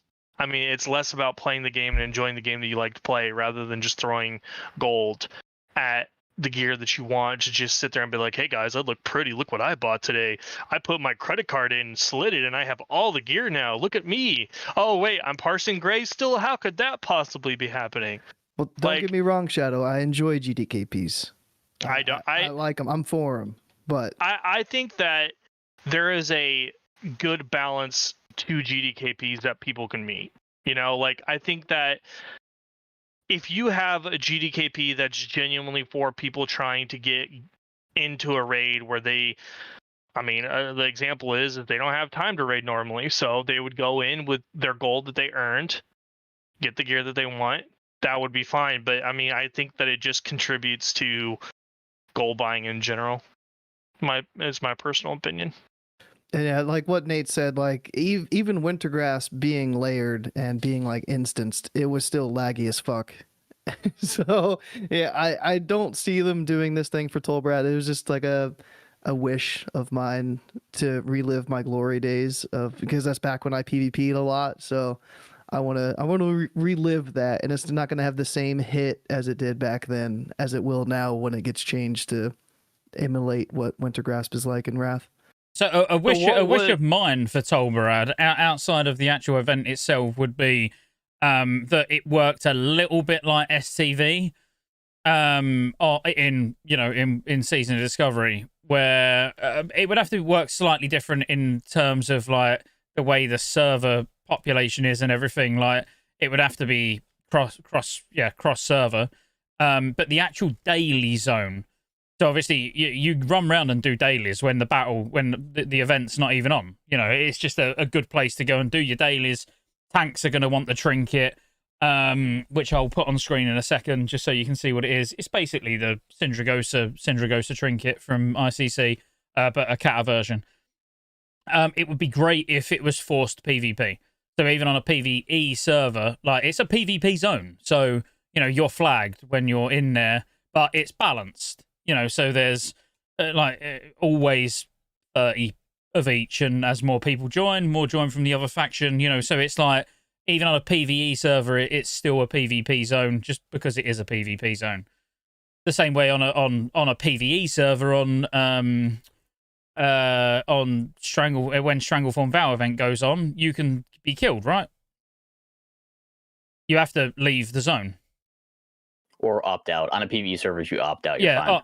Or opt out. So maybe opt out. No, but on a PvP server, you're still flagged. So like, opposite faction can still kill you if you opt out because you're on a PvP server. Yeah, it's just your own. It's just your own people that can't kill you. I'd just like to see like the daily area get some love, because a lot of people will be doing it, and on a PvE server, it will really remove a lot of the charm. It's actually really fun doing the Tol Barad dailies and. Yeah, actually having PvP. But then I suppose on a PvE server, if you're just not about that. Well, see, that's the thing, though. It was like, even if you're on a PvE server, the mounts that they offer, all the other, like, goodies that you can get, I mean, at least for me, I could say would incentivize me to PvP, even on a PvE server. Yeah. I still want to do it. And the thing is, I'm on a PvE server, but for Tol Barad, I would want to be flagged the whole time I'm running around. Because I've got really good memories of Tol Barad. And obviously, you don't have to do the dailies. You know, like, you can just do the event every time it's on. But I don't know, I just feel like somewhere like that, it should just be forced PvP flagging. I thought that's what it was. In no, fact, not on PvE when servers. you talk about it, oh, so it's only on PvP. Oh, that's right. That's what he was saying. Okay. Yeah, so if I it'd be remember nice on to see it all PvE the servers, time. If I remember on PvE servers, if you would go near the entrance, it would pop up and ask you if you wanted to, like it does now, if you want to participate, right? Isn't that how that works? As in participate when in the actual event. Tol Barad, yeah. Yeah, but obviously if you're just running around doing the dailies every day, you don't do those during the event. So it's more that. It's more like when you're doing. But it would suck the way the servers are at the moment, going from Wrath to Cata, where it's like so one-sided. If it was forced, that's why what I'm saying, it would need to be cross-server. It would need to keep the zone balanced while you're running around doing dailies. Yeah, to keep it interesting. So it would just be like a live 24-hour battleground, almost, but whilst you're doing dailies. I don't know. I think it'd make everything feel more rewarding to me. If I had to watch my back every 5 seconds, doing a daily, I think it'd be more rewarding to me. Saying Tol Barad will be the same as Wintergrasp is now. You'll be flagged to be in the zone. See, is that how Wintergrasp works now? Oh, even on a Yeah. PvE server? Even on a I didn't PvE know that server. was. Yeah. Oh, it does. Because Oh. we're on Man Creek, yeah, and we would always That's- get flagged, and then you go in and you have to either wait 5 minutes or have everybody flagged for that's right. PvP, so that the heals and everything work. Well, all yeah, the as rebuffs long work. as it works like that, but you're not in the PvP zone. That's what I'm saying. Obviously, you're not actually in, like, where the dailies are, you're not in the PvP zone. They're adjacent. You know, Oh, so yeah. as long as the whole of Tol Barad flags you, then, yeah, that's fine. But Plus, Tol Barad is so secluded. Why not? Oh, right, Why because you had to not- go across that bridge to get Right. yeah, in. to the PvP zone. That's what I'm saying. So you do your dailies in one area, and then you do the PvP in the other. But I still remember like there was a cap on the amount of people that could be in the battle. So like you would run onto the bridge, and then if you didn't get in, you would just get off the bridge and then run right back on the bridge to see if you can get in that time. Yeah. yeah. So But it got that's buggy. well, I have a feeling you're not flagged until you go across the bridge. I obviously I can't remember, but I feel like that's how it was. I mean, like, just looking at the map, like I said, it's so secluded, even for the daily zone. What harm does it do? I mean, it's a PvP zone no matter what. So go do your dailies in PvP. Yeah, Like, why that's not? what I mean. Just- But if it is like what Stark said, and he says you're flagged when you're there, full stop, then that's cool. Like that's how I think it should be. But that definitely ain't how it works on private servers. All right, we got some new raids coming in phase 1. It's tier 11. Oh, right? we got new how raids. How many raids are there? Bastion of Twilight, actually BWD, Oh, Throne of the Four Winds, 6 including Barad. Firelands. Well, no, in Dragon, phase Soul. 1, like the tier 4. 11 raids. How many? Four. There's 4 3. new. There's Like 4. on launch, we're getting 4 raids. What's the fourth one? Oh, is it Tol Barad? Barad and Hold, yeah. Oh, I meant Baron and Hold. Oh, okay. So That's a lot BWD, of Throne of raids Four to do Winds, in a and week. BOT. I mean, yeah. I mean, it's fun though. You know, you get through Bastion of Twilight, go to BWD. I mean, it's just another avenue for you to enjoy more raiding content. I mean, How many it's total still only bosses are there then? well, it's 12 plus 1, so it's yeah. It's a okay. Sinestra. It's an Sinestra's extra, yeah. heroic only. Yeah, so it's still a similar amount. Well, yeah, I mean, Nax was 12, right? Alduar was Yeah, 12. it's just 13. going from Just raid spread to out. raid. That's at least a 15-20 minute like gap, just getting from one next like to the next. Yep. So, like it's like it's the same amount of bosses, but there's a lot of. I imagine there's gonna be a lot of downtime. Yeah, It's have group. You know, you can have somebody sitting outside with have group that wasn't in it. Teleport Yeah, everybody to the people next instance. Set Hearth nearby. Like you have one Mhm. person with Hearth and Oldham for Throne. You have And another then person people are with gonna Hearth be like, at, "Oh, I got to turn in my Targath or tier whatever. piece. Hold on, I'm getting enchants and I'm reforging. I'll be there." and Don't you they, love that? They take Yeah. 25 minutes. And it's gonna happen 4 times a night. Fuck. and they're just a lot harder. You know, they're a lot harder. They'll take a lot longer to kill, a lot longer to progress on. You know, like yeah. Obviously, you can pick go for the easier ones. Like Atramid is heroic, is comfortable. That's in Blackwing Descent. Chimeron is not too bad in Blackwing Descent. Even Maloriak's not too bad. But like some of them, you'll be spending some serious time on. So What, it may only be Halfus? 12. Yeah, no, Halfus should be a one shot for most people. Yeah. I would expect. Pretty easy, yep. In before people failing to win Walls and Throne. So what's the order guild do you see guilds are gonna do these raids in? Like what's the first raid that's the easiest and it's like, oh yeah, we've got 3 hours tonight, we're going here first, we're going here second, and so on. Well, it depends if heroics open straight away, From the get-go. because that'll make a big difference. If it's only normal, it don't matter. Like it literally Yeah, if doesn't Heroics matter. are Do open it right anyway. away, people will do Descent first just so they can get like first Sinestra. No, that's Twilight. Bastion of Twilight. Oh, it's BOT. Well, Yeah. my bad. That's what I meant to say. People do BOT first just to get the first Sinestra kill if heroics are open right away. Yeah, Because like I feel like clearing everything is going to be reliant on getting the first Sinestra kill. So like that's going to be the most competitive area if heroics are right away. I mean, you got tier pieces too. You know. Yeah, true.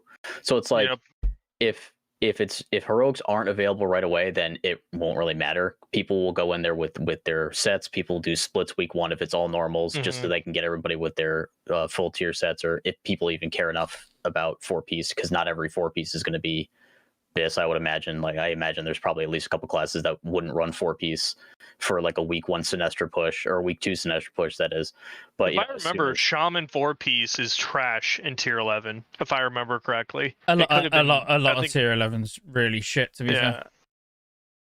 So I think a lot of people are going to go for like 2-piece or just BIS for eye level and just stat sticks, period.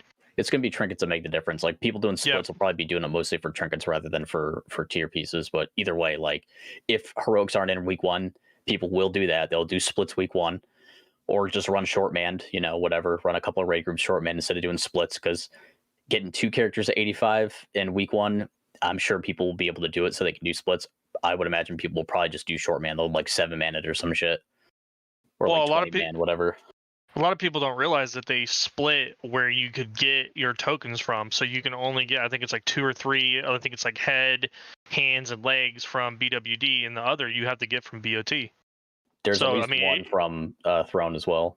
Yeah, so it creates a need for you to do both raids if you want to have your 4-piece. You know what I'm saying? Like, you have to do the content.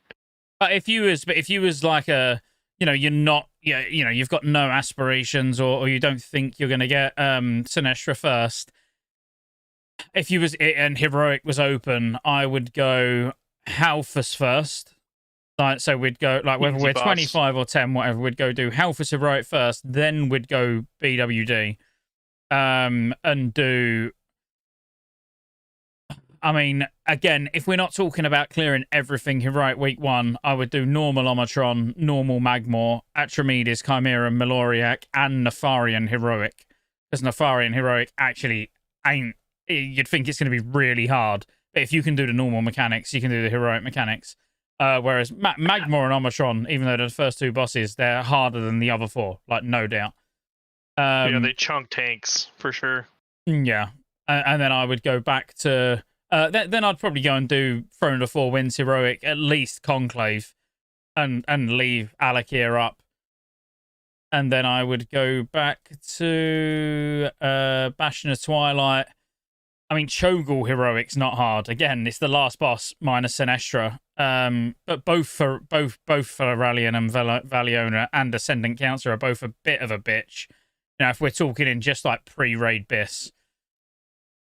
I think it's really, the twin dragons, Ascendant Council, Magmor, and Omicron are the 4 that I wouldn't really like to spend too much time on week 1. You know, again, if you're just like a standard sort of heroic cleave you have. If you have a decent amount of cleave, twin dragons isn't that bad.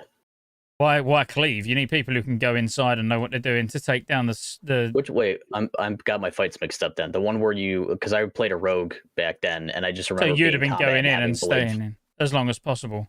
As a rogue, you'd go inside the Shadow Realm. I'm thinking of the wrong fight then. There was a fight where I could have Blade Flurry up just the whole time, and I just did stupid damage. It was a I mean, even fight. Twins you don't cleave on. No, so, you don't. Because it's one at a time. I was probably playing wrong then. I don't know. I sucked back then. Yeah, I mean, Ascendant Council, maybe you'd keep 2 together and cleave. If you can manage it, yeah. Could have been it. I don't know. I just remember cleaving for a whole fight, and I did a lot of damage. Yeah, I mean, Council would be the only one that I can think of before the last phase where you'd be cleaving, unless you done Nefarian, where you kept Onyxia and Nefarian together and healed through.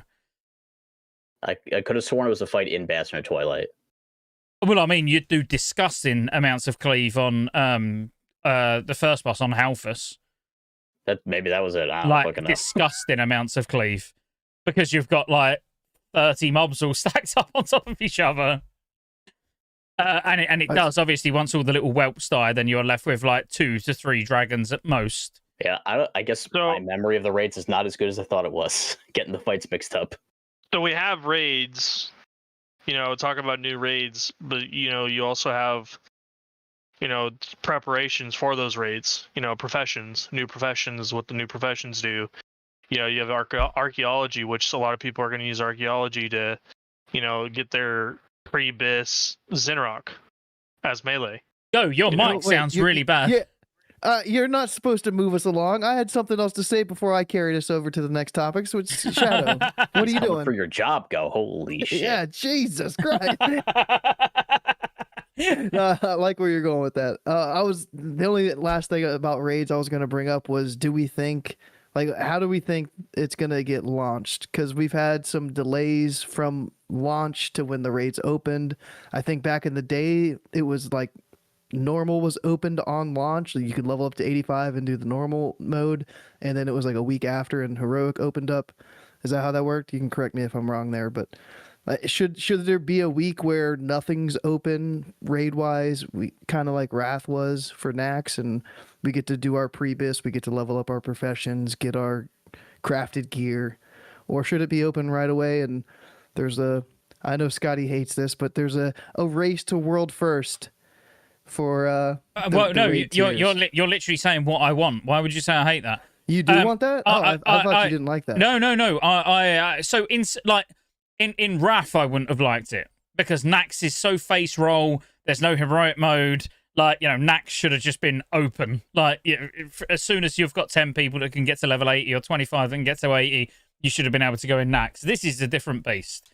I think for Cataclysm, actually, I'd like to see it slowed down a little bit. I think, give it a good, 10 to 12 days-ish.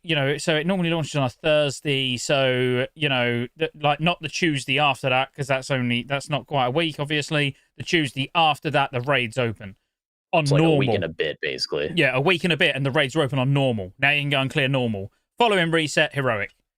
That's it. Literally. So it'd be a couple of weeks, and then heroics open, but you do get normal in between. I'd love to see it like that because I want people to enjoy the pre-raid bis gearing on Cata is fun as fuck.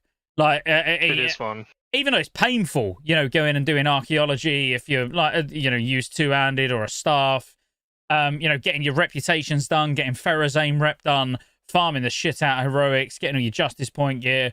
That will be fun. And then when you go in normal, you're not going to replace ludicrous amounts of gear. It's not like, oh my God, this is going to make heroic so easy now, because it's not. And then I would have heroic open. I'd love to see them open separately. Normal first, then heroic. All they really got to do is just make it work the way that it did in original Cata, which is you couldn't do heroic until you cleared normal. Yeah. I'd love to see that. As I say, in Wrath, no, absolutely not. If you... but that was because there was only one difficulty. It was only Nax, right?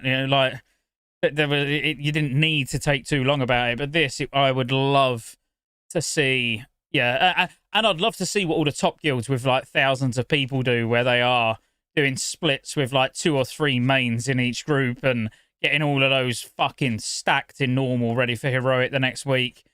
I like that. Even though we don't do it, I like watching other people do it. I think that's quite cool. But no, that's exactly what I would do, Go. I don't think that they're I know that they won't do this because they've already said that they want faster cadence patches and stuff like that, but what I would like to see them do is at least 10 days for everyone to get their pre-bis and everything that we need before any of the raids open. Give everyone time to enjoy the new dungeons and everything that came out, then release it with both normal, then separate it, do normal first and then into heroic. That's how I'd like to see it. I'd like to see it available on launch, the normal mode, and you could have that requirement to where you have to do normal to open up heroic. So then it's like the heroic content is gated a week, and not even a week, because if it's a Thursday launch, then you could raid normal that first week, and then if you've done normal that first week, then on the following Tuesday reset, then you could do heroic. That's how I'd like to see. Then it'd be Adolf Scotty coming out go instead of you. Exactly. Because I'd be like, you fuckers better level fast. If you guys don't level up and you're not attuned to heroic by Tuesday, then you guys don't get a raid spot. You guys just re-roll on a different server. But I'd like that. No, I like that. I'd take either, honestly. I'd take either, they're open at launch but only normal, or I'd take they're being normal, don't open till next reset. As long as I'd like to see everybody go through and smash normal out before they go into heroic. That's it. Because it'd be nice for even the guild that I was in Wrath, if we went through ICC normal first, because heroic was gated, and people learned the basic mechanics before we even got into the heroic progression, then I think I wouldn't have gotten as frustrated in our heroic progression as I would have, because people would have at least known, hey, bone spikes, target them and kill them, please. Yeah. And if you use Blackwing Descent as an example, you know, the bosses on normal and heroic are the same, except for imagine the Plague Wing in ICC, where you've got Putricide fucking about with Rotface and Festagut. So you've got the normal Rotface and Festagut mechanics, but then you've got Putricide adding a mechanic. That's exactly what BWD is. You've got the normal mechanics, but then you've got Nefarian fucking about with the boss and adding extra mechanics. So like, it's good to know the basics from normal anyway. But no, me personally, I would prefer what you said. I would prefer that it was open at launch and we all done that big rush to 85. Quick, like, let's just get don't fuck heroics. Let's just like go straight into the raid, see what we can do. We're wiping on this boss. Let's now go do some 5-mans, get some more gear, go back in again. You know, like, you know, I'd prefer that, but I don't know how well that would sit with everybody else. You know, as in that's why I like giving them some more time. So I might not want to give them gear in 5-mans, but I'm happy to give them time to go and get gear in 5-mans to raid. You know, I'm not a monster. Yeah. All right, so I pinned a comment on the screen, and it's from Senor Romero. They say, saludos, Scottejaye, desde Mexico. No entiendo nada, pero me encanta tus videos. And that means, greetings, Scottejaye from Mexico. I don't understand anything, but I love your videos. Fair enough. Good on you, man. So, did you actually go and translate that on Google? I took 2 years of Spanish in high school. I knew every word. All right, thank you, mate. Yeah, I suppose you don't even understand gracias, that. So. Forget gracias, it, Scotty. That's what you're supposed to say. Cheers, bro. Appreciate it, geezer. Have some beans on toast on me. Stop screaming at him, gosh. No, thanks. That's nice. Awesome. Yeah, so like Shadow was saying earlier, there's new professions. We have archaeology, a brand new profession. We have to talk about BIS professions for classes and stuff like that. Get that out of the way. So personally, for me, I'm Balanced Druid. I know that there's a crafted helm for me, at least for pre-raid. So I know at least one of my professions is going to be engineering. I have no clue what my other one's going to be. Why do I feel like you just yelled at me without yelling at me, Go? Like, I feel like you just subtly just screamed at me. That's how we do it here. Professions How dare you? Professions are very important in Cata, but at the same time, very balanced, which is what I really like. So much more balanced than they were in Wrath. Yeah, exactly. And just far less punishing to turn up to raid with the professions that you like. You know, there's certain professions I like, and even in Wrath, I would love to be alchemy. Like, I've always loved alchemy. I don't know why. Weird, maybe a weird fetish, but I've always liked alchemy. But I can't be alchemy as a main in Wrath. But I can be an alchemist main in Cata, and it's fine. So, do you, I don't know if you want to pull up, like, what the professions do, but...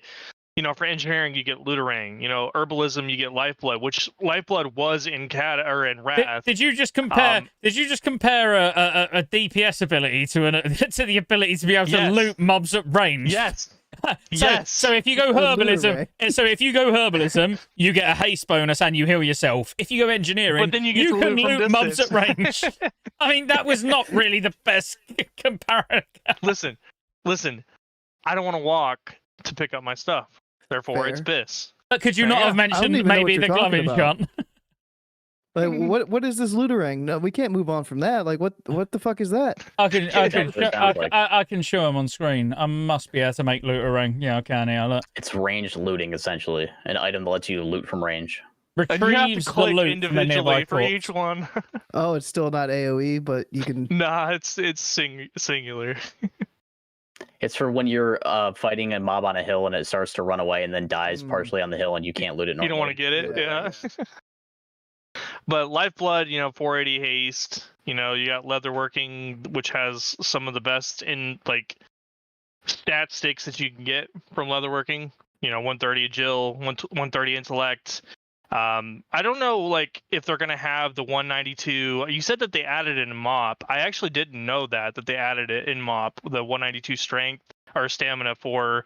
No. boss They added an enchant. Oh, It's the enchant that's The normal missing, enchant, not the that's what it enchanting was. enchant. Because their enchanting doesn't have a normal stam wrist enchant in Cata. You only get the wrap. okay. So your only source of stam on your wrists as a tank is the leatherwork. Is Leatherworking. in Gotcha. Mining has 120 stamina. Good for tanking, obviously.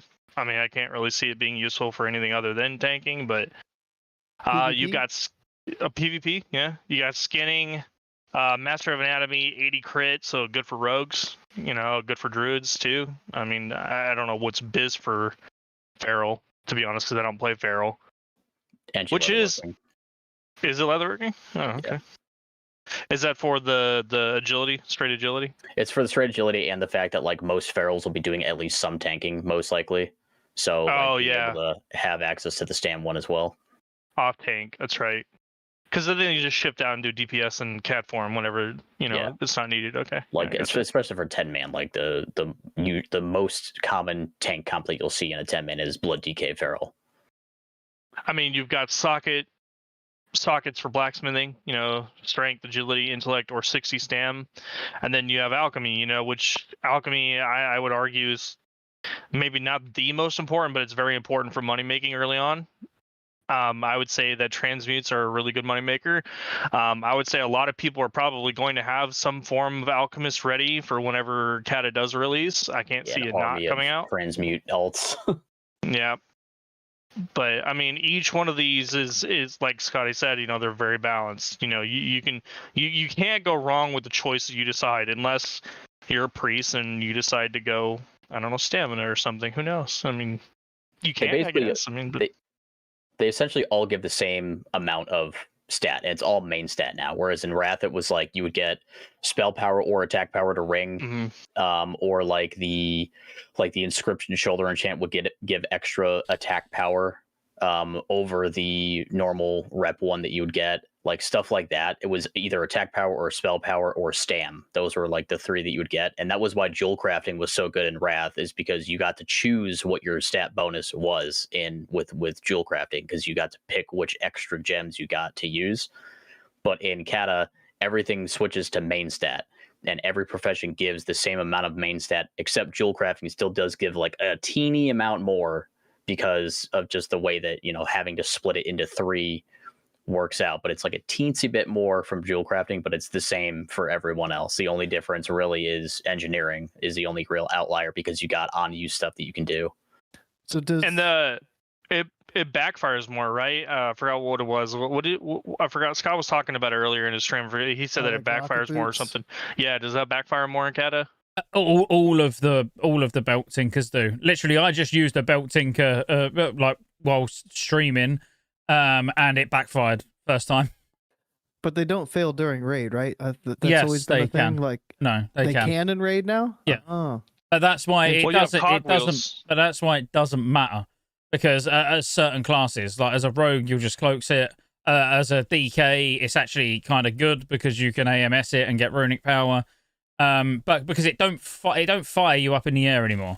It just it deals 80% of your health over 8 seconds or something like that. So, as long as you get a little heal, you won't die. But ideally, you don't obviously want it to fail. But if you're leaving something to the last minute, like in Wrath, I got rocket boots, Defile's coming in, I'll be fine.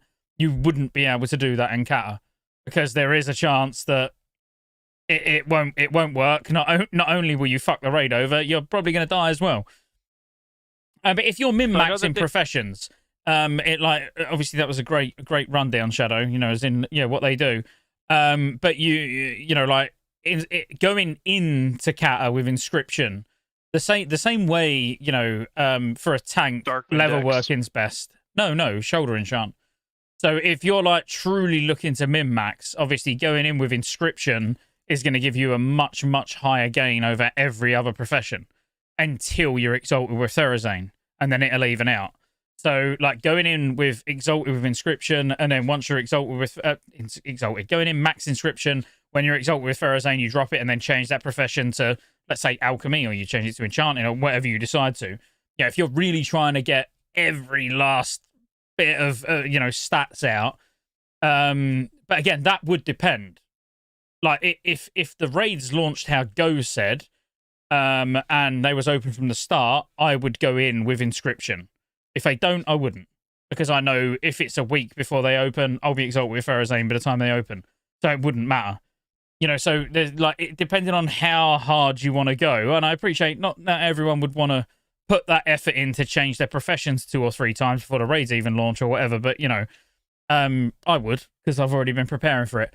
But yeah, I'd go in as inscription. Once I'm exalted with Therazane, I'll drop inscription. I'll have inscription on another character anyway to make Dark Moon card decks. And then I would pick up, but again, even engineering. We should talk about that, because like everyone's going to talk about engineering as if it's BIS, and it really depends on your BIS list or what you're using, because the gloves will share a cooldown with trinkets. So to get full value out of engineering, you need to use 2 equipped trinkets.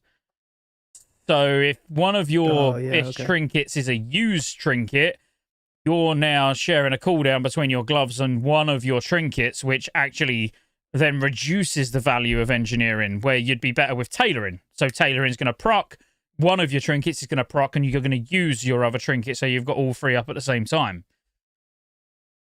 So other stuff like goggles is a big reason why people went engineering and like TBC and even the Start of Wrath and everything like that. You level out of those pretty quick though. Like you progress past those relatively quickly. The goggles are nice in Cata because of the cogwheel thing. You get to customize the stats. Yeah.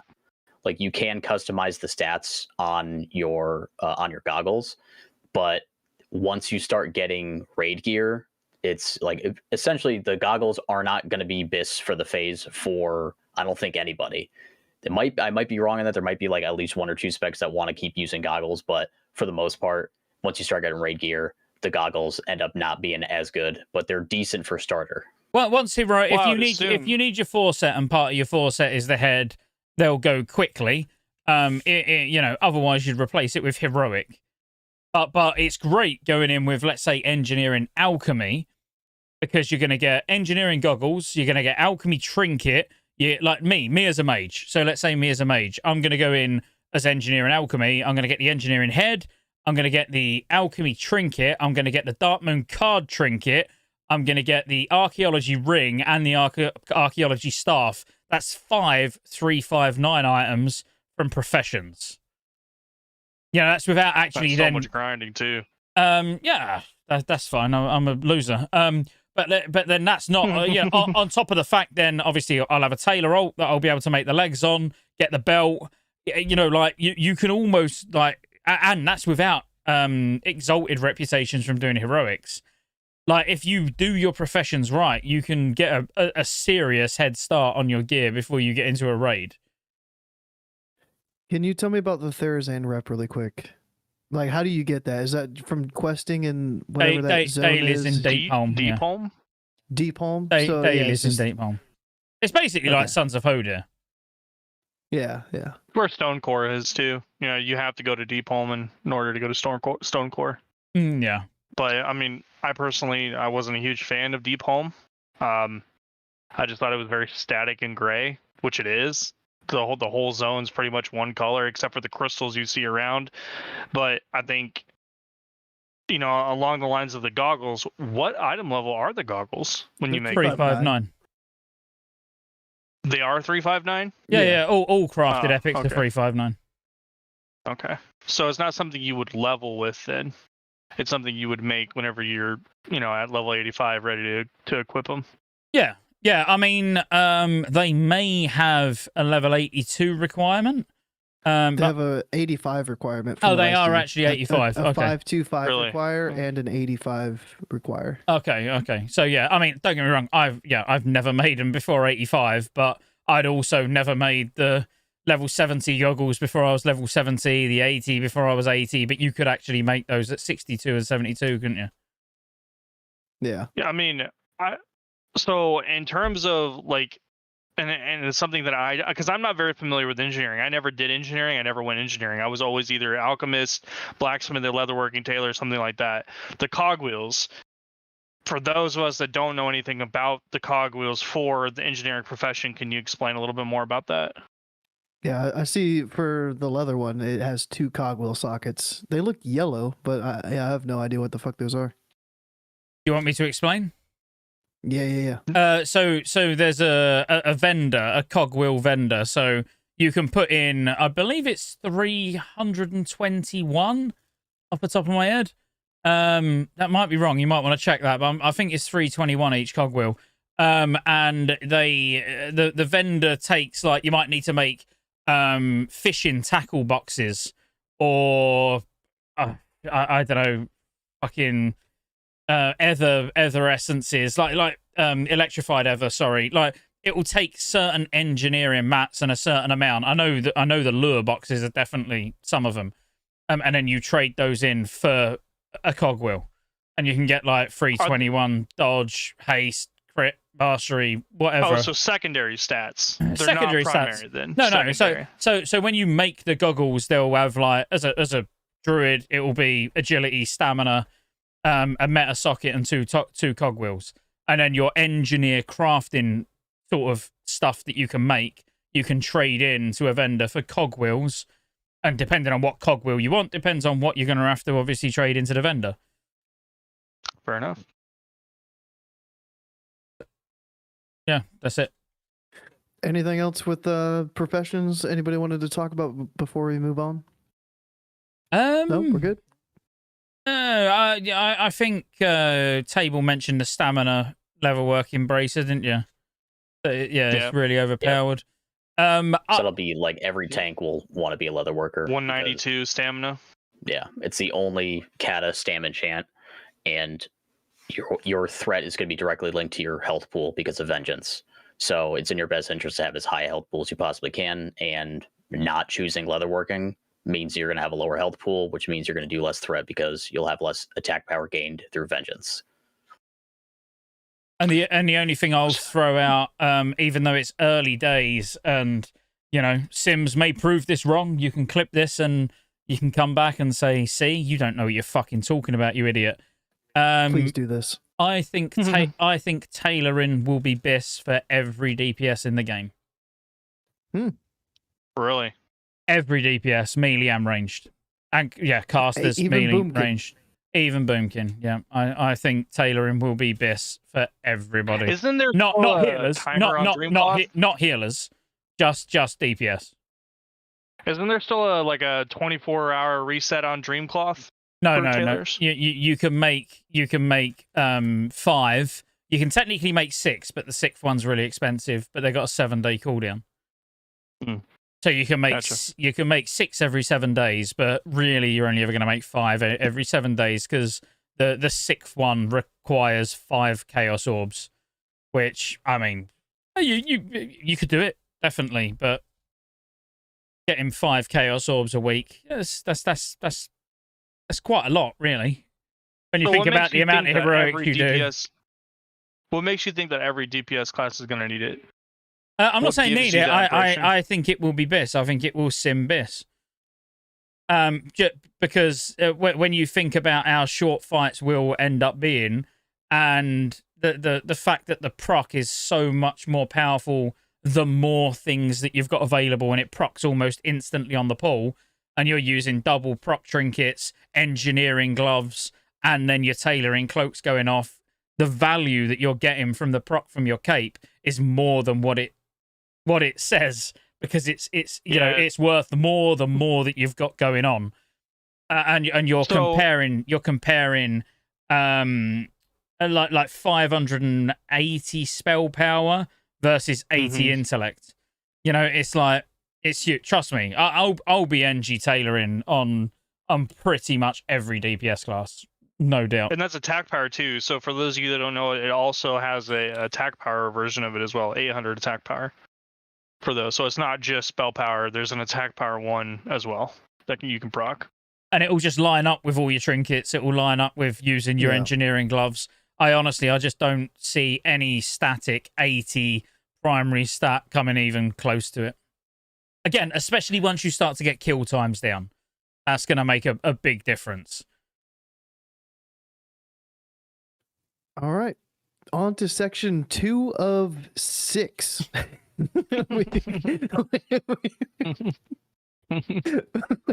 I wish Scotty would have spit that out. That would have been awesome. What content is reworked? So we've talked about most of these already in some form of or another. We've got Shadowfang Keep, Dead Mines, ZG, and ZA. They're all like heroic dungeons. ZG, ZA might not be out in phase 1. It might be tied into phase 2. We've got the quest zones have all been reworked. The mount speeds and acquisition and flying in the old world, I don't know how that changed. Was it level just 60? faster? Level 60. You can fly in Azeroth and Eastern Kingdoms. That's what that note is. Okay. Yeah, but no, a bit further back, so you can mount at, you can get your normal mount at 20. 20. Yeah. Yep. Even putting dual spec in there, dual spec 30, all of them have had their cost slashed ridiculously. A lot, yeah. Where you can start a level 1 and you don't need to worry about gold.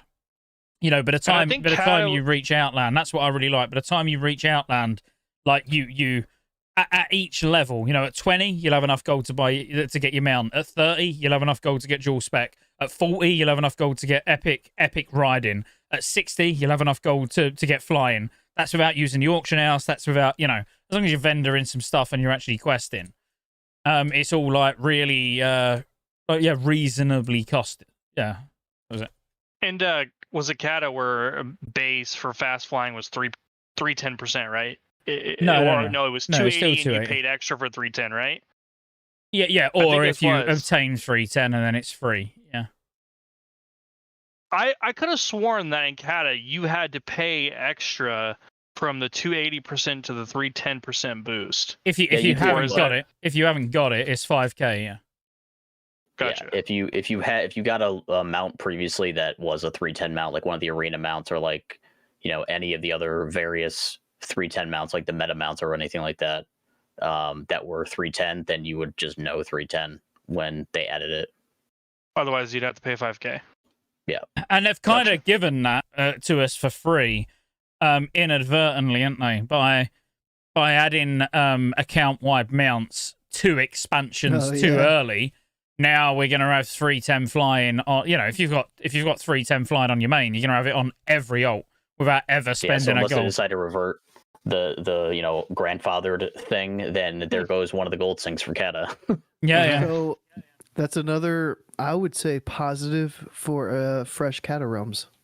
Because then you don't automatically have that. Do you already. actually want fresh? Because it's still bounding. It's still account wide. I feel like they're gonna do fresh, and I'm just trying to hype myself up. Like if I were to play fresh, I didn't do a fresh Wrath, but if I were to, I'm trying to think, like, how would that work? You watched me play fresh Wrath, and trust me, it was the biggest mistake I've made in Classic WoW so far. But go. It also you would still have it because it's still account wide. It's account wide. It's still. Oh, can you imagine that? Fresh servers, and as soon as people ding 20, you're in Westfall on Mimiron's head. Yeah, or run behind an invincible. That'd be epic, though. That'd be kind of sick. That's not fresh go.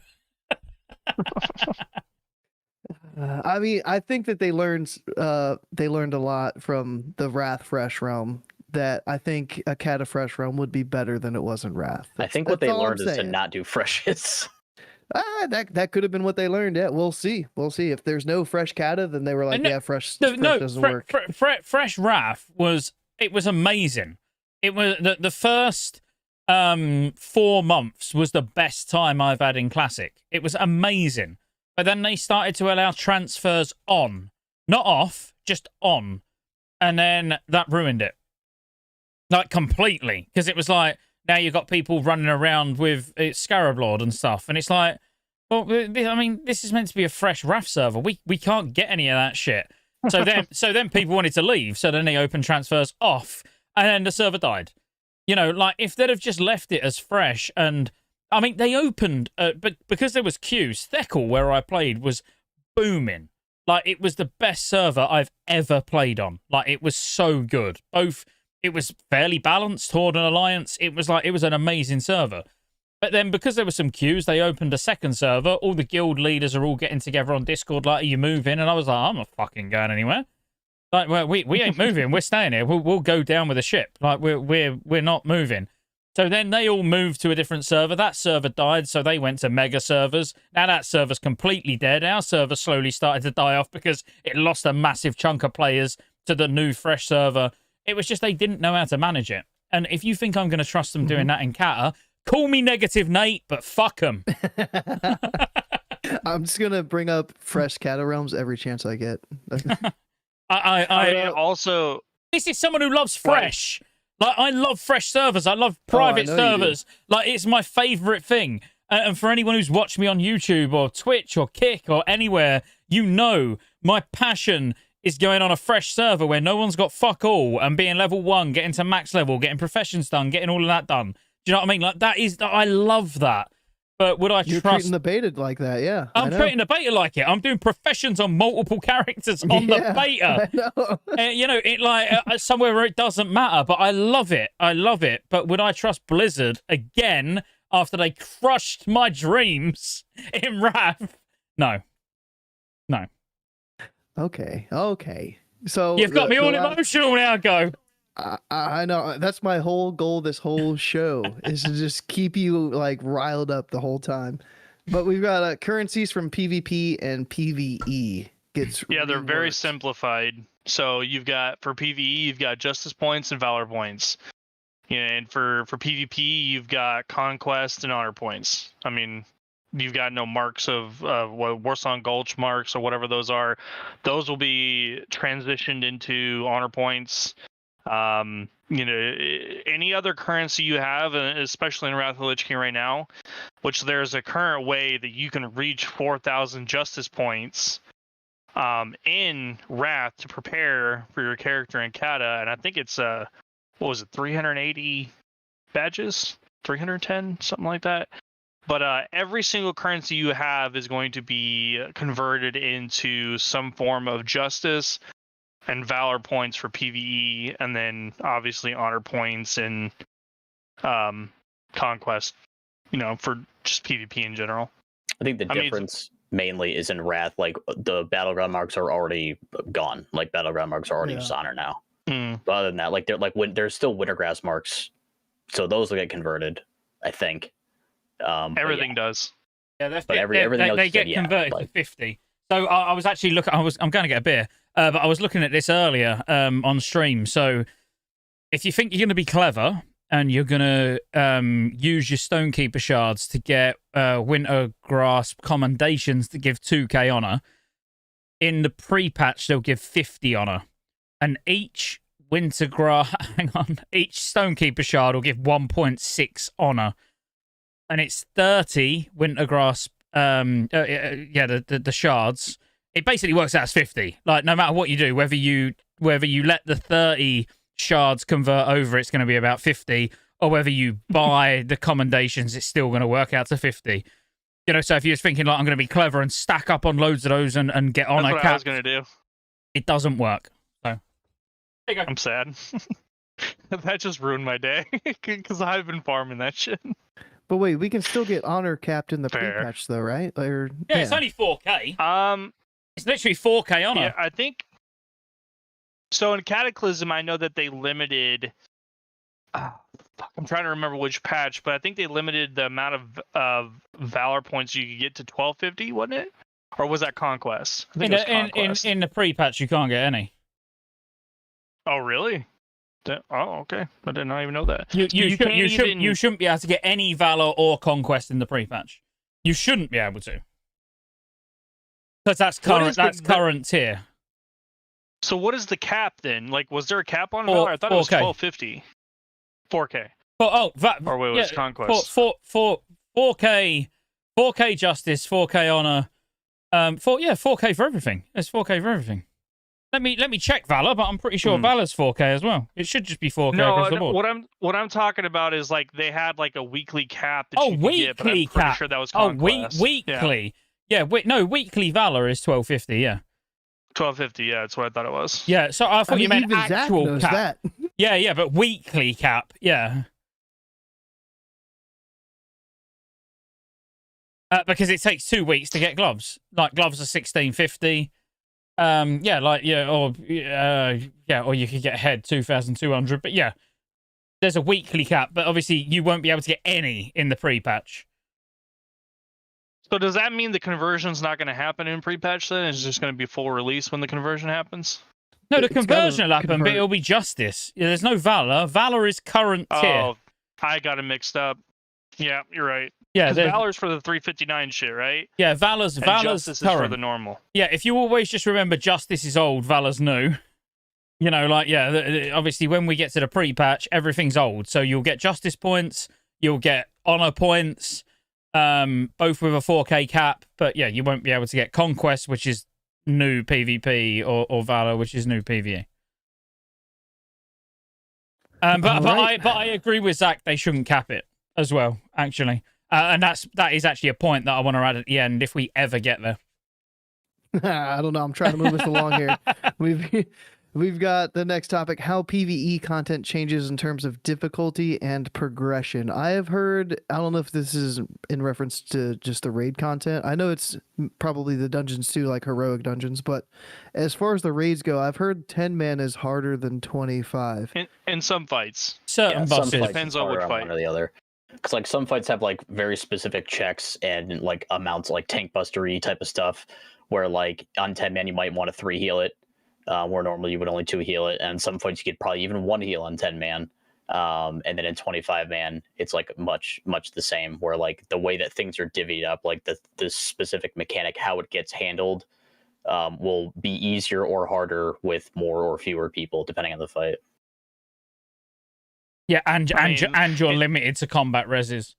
Like you've got more room for error naturally in 25 man because you've got more combat reses, not because you take more druids, but because you can combat res more.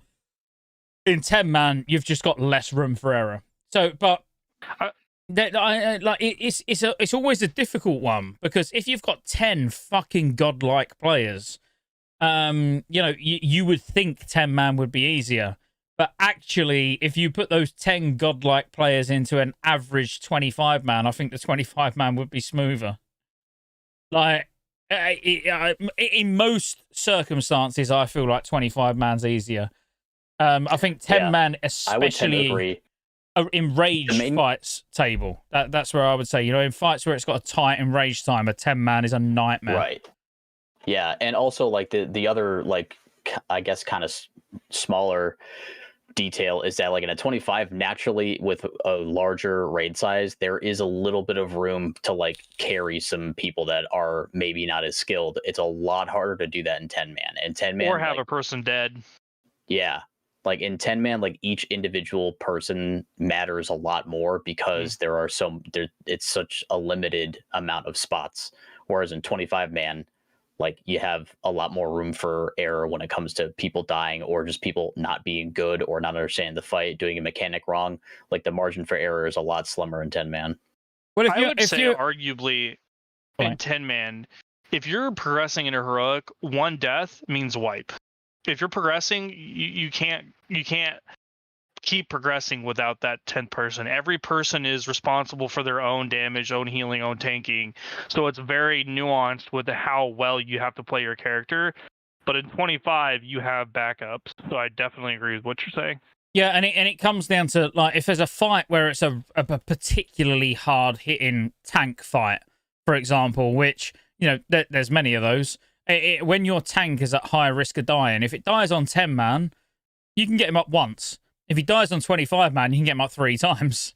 Like that makes a big difference, where if a lot of the onus falls on the tank, like being able to actually give him 3 lives over 1, while your druid, like Table, would quickly jump in bear form, taunt the boss while you get the tank up, buff him, he then taunts it and takes over again. There's just there's a lot more room for error. But then 25-man just naturally feels like more of a clusterfuck. You can have more control in a 10-man. So like, I always struggle with this. Like a fight like Atramedes on 25, Nightmare on 10-man feels way easier because there's less people tripping over their feet. You don't have to get out of people's way. It's a lot easier to see all the discs. Like, it's just easier to see everything. It's the same size room. You got way more room to work with. It feels easier in 10-man just because of that. In 25, it feels like a clusterfuck. It's like It's 100% very easy. CC then, yeah? It's very easy to see cracks in 10-man, especially if Go dies a lot of fucking times. But in 25, it's very easy to miss people's mistakes because, like Scotty said, there is a lot going on. Yeah, 10-man, you stick out like a sore thumb. Yeah, you die in a 10-man, everyone instantly knows what you just died to. I think it's a tough one because I think 25-man, you're more battling the trying to have 25 people that can all play, like, let's say, reasonably well. Whereas in 10-man, you're battling to have 10 people that can play really fucking well. Do you know what I mean? So it's like you can take 25 above average players. If you're taking 10, you need 10 really good players. That's my experience anyway. Obviously, I've cleared the content on 10 and 25-man, and yeah, I always find it difficult to actually really quite honestly say what I think's more difficult because I still do kind of lean back on. I think it's who you raid with. If you've got a sick 25-man team, I agree. You're going to be fine. If you've got a sick 10-man team, you're going to be fine. I think, like, logistically, it's harder to maintain the roster size you would need for 25-man raiding on a consistent basis. So, like, logistically, I think 25-man is harder. Yeah. And the fact that they streamlined a lot of the raid buffs and stuff, like a lot of classes that weren't previously able to bring certain buffs can now bring them. It's a lot easier to get all your buffs covered in a 10-man than it is in Wrath. So logistically, 10-mans are easier to get going with. And for maintaining, it's easier as well, just because you don't suffer as heavily from the roster boss. Like, you know, in a 25-man, if you have a couple people that can't make it, you know, it's harder to find 2 or 3 people to fill than it is to find one person to fill.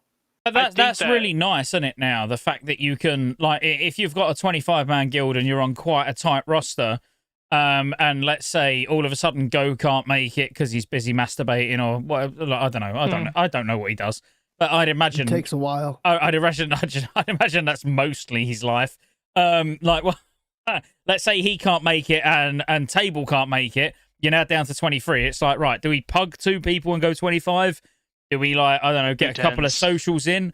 It's like, well, actually, we can just break this raid up and we can go in 2 sick 10-mans, get exactly the same loot. You know, like, we should be able to manage fine. I do really like that, where if shit hits the fan and you can't, for some reason, that particular week go 25 because you've got a tight roster, being able to go 10-man and get the same loot is, I like it.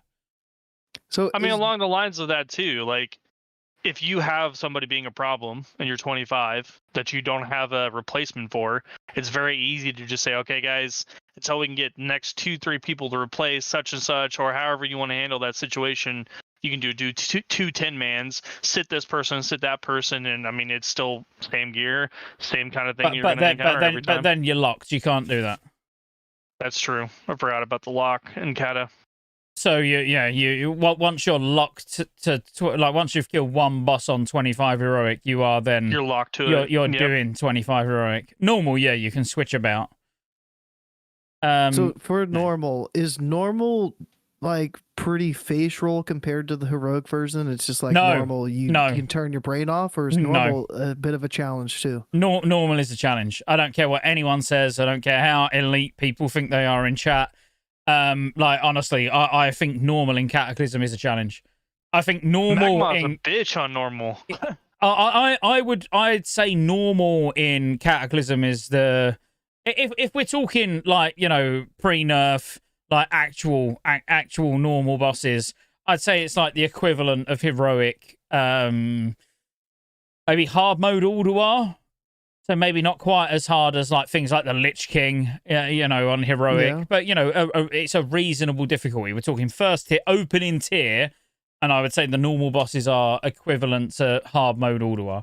And I Like a don't hard know. mode Memoron even, or like a hard mode Freya, or All of them. Yeah, because I mean, hard mode Freya, okay. we'd wiped as many times during Alduar when we was together. We wiped as many times on Freya as we would on Mimiron. It was like hit or miss which one we wiped on most of the time. Yeah. Yeah. And I hope anyone in chat who knows the Cata content really well don't think that I'm exaggerating there. Because I wouldn't say it's quite as hard as the hardest bosses in ICC.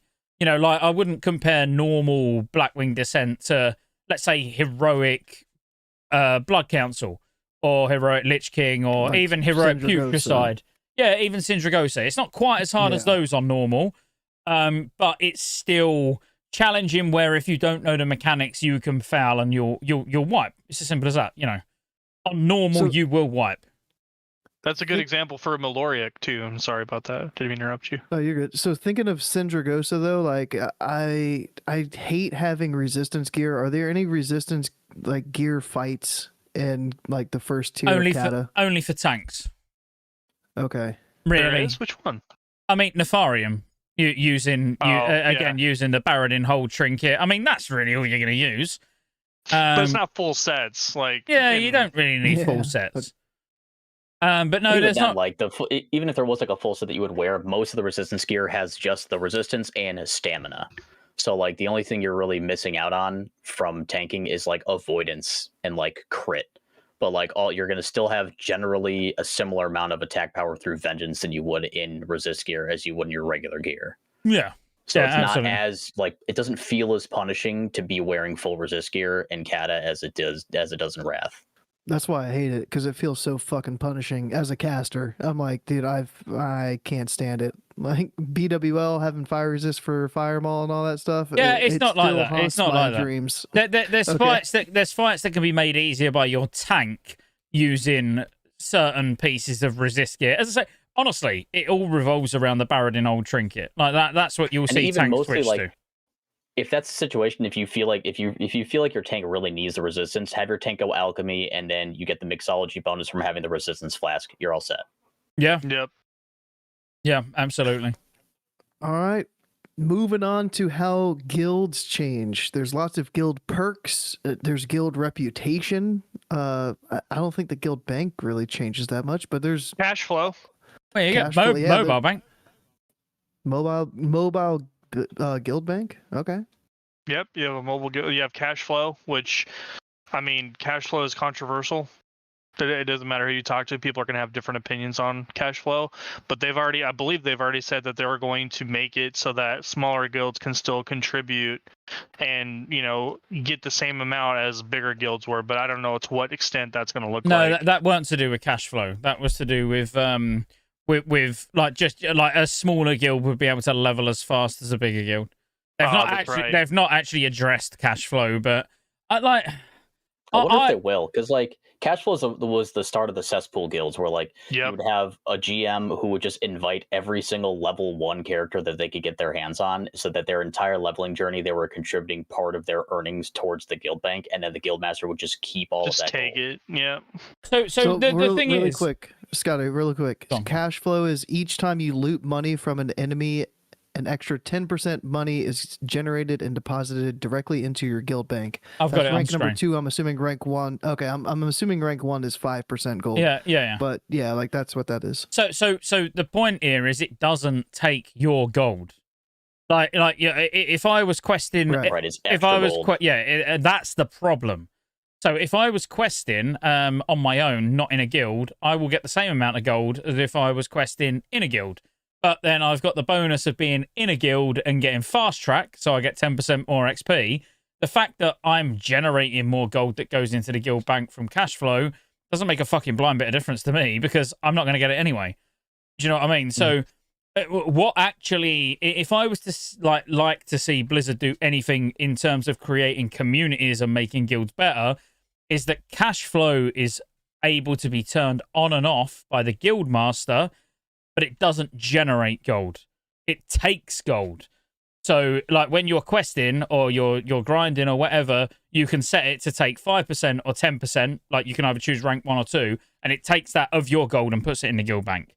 Yeah, rather than just generating extra gold. So then you can say as a guild, like, shall I turn cash flow on? But if I turn cash flow on at 5%, you know, when we're raiding, all repairs are free, blah, blah, blah. You know, you've not got to worry about Consumers repairing. better be fucking free too. Yeah. Yeah, well, no. That's if we have rank 2 cash flow on. If we got if we got rank 2 on, you can get consumables for free. But do you know what I mean? Like, rather than generating additional gold that doesn't exist, like it does actually. So if you do a quest that's 20 gold, you know, either 1 or 2 gold is going to go in the guild bank. But like that would then more be of a guild decision to say, like, we can have cash flow turned off. If you want it turned off and you want all your gold, that's great. But if we have 5% on, we can all have repairs in raids. If we have 10% on, we can have repairs in raids. And, you know, at the end of every week, I'll spend whatever gold's generated by cash flow to put consumables in the bank that we can all take out. You know, so there can then be... so it's almost like guild tax, rather than it being... I don't know what it's meant to be. It's not guild tax, it's nothing, is it? It's just... Sorry, this is a hot topic, so feel free to, like, you know, say whatever you want. Okay, so I think another, like, really big thing that a lot of people kind of look over, especially whenever they're not in it, like in a higher position in a guild, is the guild challenges. They deposit gold into the bank, and it's big gold, big gold as well. Yeah, it's huge. It's like 200 gold, 500 gold, I think is what it is. I mean, and for certain raids, I think it's like 1,000. I don't remember off the top of my head. 500 gold for a raid. 500. But every dungeon is 100. Oh no, it's 125 gold for 7 dungeons. It's not per dungeon. So 125, 500 gold for 1 raid boss, and then 250 gold for 3 rated battlegrounds. 250 for RBGs. Yeah. So it's not like a small amount. Nearly 1,000 gold a week. So I feel like people complaining about cash flow, I mean, if you're going to have a gripe about cash flow, you should also have a gripe about the challenges, which, I mean, I enjoyed. I think it creates a sense of community in your guild. So if you're going to bitch about the gold and stuff like that, that's fine. You can have whatever, you know, how dare I put all the work in and he get free gold and blah, blah, blah. Well, the thing is like, it's not coming out of your pocket. It's being generated by the game that you're playing anyway, and you're part of the guild. That's my opinion on it. If you're going to join the guild, whether you have that choice to push the accept button. You don't have to be forced into it. And it's meant to be a guild way thing. Back in the original Cata for cash flow was for it to only be usable for guild repairs. Like the extra gold that's generated from the shit that you're doing is what the guild repair pool of gold is. And then any other gold beyond that is from the challenges or from people donating gold or from the guild selling BOEs that they find on the auction house or selling consumables or whatever. Like that's what my idea from like original Cata was to make it only for guild repairs. Like cash flow is for guild repairs. But he's saying it's 125 gold a dungeon. Sorry, just going back to that. I don't think that's how it functions. Because the reward this week is 125 gold and then the guild XP. I'm fairly sure we wasn't getting... I'll go back to... So you can see what I'm talking about. Well, we wasn't getting 125 gold a dungeon. We was getting 125 gold once the 7 dungeons were done. But maybe this private server's bugged. Maybe they're talking about like the guild achievement for doing a guild dungeon. Well, I can tell you, like, from my guild, for cash flow, we did guild lottos. We thanked our guild members for being in the guild, so we would do guild lottos once a week and say, hey, you want to participate in the guild lotto? Come roll your fucking number and win free gold. I mean, it was that simple. You know, but then you have, like Table said, you know, you have people that are going to invite 800, 900 people, wait till the money just stacks up, and then just, see you guys. Have a good day. And those people do exist. You carry on. I'm just checking this because I'm telling you that 100, it weren't 125 gold a dungeon. Well, that wouldn't make sense either because it's 300,000 XP. That would be 300,000 XP per dungeon. That'd be 2.1 mil XP for the guild. You'd be at 25 in like a week. I mean, obviously that's an exaggeration, but Scott, is that beta or alternate server? This is alternate server at the moment, but the gold values are right. But you obviously it's like rated battlegrounds 0 of 3. So the reward when you complete 0 of 3 is 250 gold and the guild experience. Where 0 of 1 for the raid. when you complete it, they're the rewards you get. It's not like, here's the reward, you get 125 gold per dungeon. It's never worked like that. Oh yeah. And another thing, like, people don't realize too, like, in order to, like, guild changes, in order for this to apply to your guild, you have to have a guild majority. You can't have, if it does not show your guild flag up at the top right in your mini map whenever you're raiding, then you're not going to get credit for the raid. I mean, that's just how it works.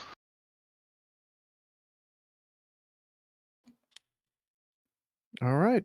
Sounds like we're ready for the next topic of buffs and debuffs. How do those change? Is this alluding to how like mages get time warp, which is like a bloodlust or heroism, that type of conversation? Yep, and hunters with corehound pets and stuff. There's like a bunch of stuff that's like that. Like Sunder and Fairy Fire are the same debuff now.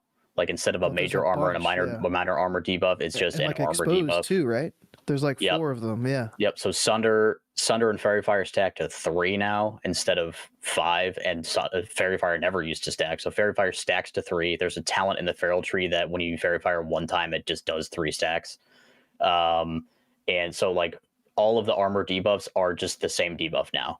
And it's similar. It's pretty much any debuff that you can think of that was like that is now consolidated, and it's just multiple classes that could do a version of it now just do the same debuff just with a different name. Yeah, so it's warrior, druid, rogue, and hunter pet can all apply the same 12% armor reduction. Do you have something up on the screen for this one, Scotty? Because I've got a link to the raid. Yeah, the sorry, I'm wildRaidComp.com. trying to tell them I can't. It's too much information. I'm trying to tell it. So guild challenges. So for a 5-player dungeon. Stuff. Yeah, for a 5-player dungeon, you need 3 people. For a 10-player raid, you need 8. For a 25-player, you need 20. Okay. Yeah, that's for the bonuses. Yeah, it's just there's 2 conversations going on between Kick and YouTube. So I thought I'd just put it to bed. So you know exactly what you need for each one. Another thing that I want to add to, like we mentioned, you asked about resistances. If I'm not mistaken, I believe Blessing of Kings in Cata gives resistances in Cata, I believe, doesn't it? Because it gives agile, stamina, strength, and intellect, and it also gives magic resistances as well, I believe. What's that for, sorry? For Blessing of Kings. Kings gives resistance as well, yeah. And you need to complete the challenge. So again, I'm just looking historically. Yeah, it's used in chat. Got me going like 125 gold. It's not. It's when you complete the challenge. So 7 dungeons is worth 125 gold. Yeah, like I say, when you tick that off. So anywhere you've seen, you're getting 125 gold each one. Like that's wrong. It's when you physically complete the challenge. And apparently, back in the day, it wasn't deposited until reset as well, which is interesting. So, like, let's say, servers reset on a Tuesday for NA. If you completed all your challenges on Wednesday, you still wouldn't get all the gold till the following Tuesday. I never knew that was a thing. I don't remember that ever being a thing, but apparently that was the case. So talking about buffs, we were talking about kings. That would also mean that, does that share with druid buff? Kings and Mark of the Wolf and hunter. Yeah, okay. So there's a hunter a hunter buff as well, Embrace of the Shale Spider, and that does the same exact thing, 5% stats and the resistance as well. Yeah, and then I know Blessing of Might has wisdom in it. Blessing of Might includes it just gets, I think, a Cata that just gets rid of a lot of unnecessary, like not necessarily obsolete buffs, but it just kind of condenses them into smaller ones. That way you don't have 25 buffs on you or whatever at any given time.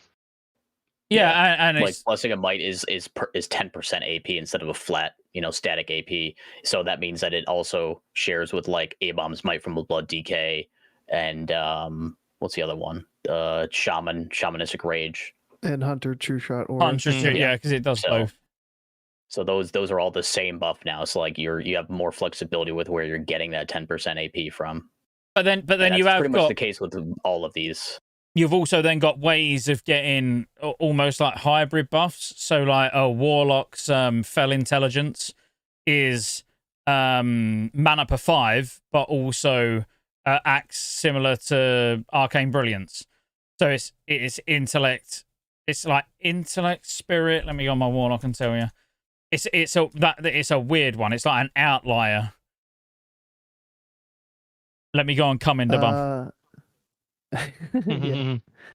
I see Fell Intellect increases maximum mana by 21-26, whereas Arcane Brilliance does the same thing, and Arcane Brilliance also adds 6% spell power.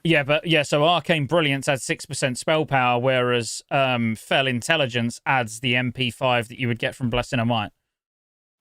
Yeah. So it's like you're getting like half a Paladin buff, half a Mage buff. It's just a bit of an outlier. I mean, I think that it creates less of a need for like, I mean, you're still going to have it to some degree, but you know, like for my elemental shaman, you have to have a snapshot of your spell power before you use your greater elemental totem or whatever. I think it's like less of that to a degree because you have people that have or classes that have the same kind of thing that can provide to the comp and whatnot. Yeah, it was all for 10-mans. You know, the whole change into buffs and debuffs was just to make it so you don't need to like really be too picky with what you can bring. There's still certain classes that like Demo Lock and Elemental Shaman. You know, like you need one of the two in a 10-man or a like 25-man. Having a priest healer or a shaman healer for the 10% reduced physical damage on the tank, like that stuff like that. Those are still the only two sources of that. Yeah, exactly. So it's just making it easier. Again? The ancestral healing and inspiration, the healing buffs that your target gets when you heal them, takes 10% reduced physical damage. So healer shamans and healing priests are still the only two that can provide that buff to the tanks. Oh, okay. And then a new buff that I saw was Dark Intent for Morlocks, which haste. It seemed pretty mandatory for Balance Druid. I'm just saying. I know that is what Shadow Priest, Mage, and Boomy are all going to want these. Yeah, it's like quickening. Shadow Priest give it for like 5% spell haste or whatever it is. I mean, you're going to want it in your raid. Do you have to have it in your 10-man raid? I suppose that's up to your raid leader and what, you know, you want to. On the basis their raid leader is going to be a mage, yes, it's needed in the raid. I just want to put that out there now. I know who their raid leader is, and he's a mage, and he needs Dark Intent. No, so the way Dark Intent needs to be managed, or should be managed by guilds, is actually based on gear. So it should be a chit like if you're running. It doesn't matter whether you're running a 10 or a 25-man. Like your casters should be communicating on what breakpoints that they can comfortably achieve with or without Dark Intent. You know, so say me and Go are in the same party, and we're doing the same raid, we're doing a 10-man, and it's like, well, if I get Dark Intent, it's not gonna take me to another breakpoint, but it's gonna take him to another breakpoint. He might as well have Dark Intent. What's the point of it going on me? Right. Yeah. And if we both get it, then we just roll it off or something. Yeah. It's just like, you get it this week, I get it next week or something. Exactly. Just trade it off. But then it would be very, very unlikely that a Dark Intent is going to be the difference between getting from one breakpoint to the next. Because if it is, you're reforging wrong. So you either reforge, like in a 25-man guild, you're going to reforge knowing you're going to get Dark Intent, or you're not. You know what I mean? It's going to be like one way or the other because they're that far apart. I sent you a spreadsheet. I can put it on screen. I mean, another thing on top of that is there's no chance in a 10 or 25 you're not going to have a warlock. Like they're just too good not to have in raid comps. So like there's no chance you're ever going to not have it. And I think that just the amount of damage that warlocks can put out is enough to bring a warlock in general. And I heard you like a warlock can't give another warlock Dark Intent the way that focus magic mages would just give it to each other. Like a warlock has to give it to a different class. Is that right? I don't know about that one. I don't remember off the top of my head, actually. Well, yeah, as in obviously yeah, there are more beneficial classes they can use it on, obviously. But yeah, ultimately, like any class that it's going to go on is going to benefit them. You know, as in you're not going to put it on a hunter. Yeah, you know. But like if you look I at, feel like we're gonna see spreadsheets like we did for Focus Magic and Wrath, where it's like, okay, this spec according to the Sims is getting a 300 DPS increase by having Dark Intent. This class is simming 450. It's like, okay, well, we've seen how much it is per class, and people will probably go from there.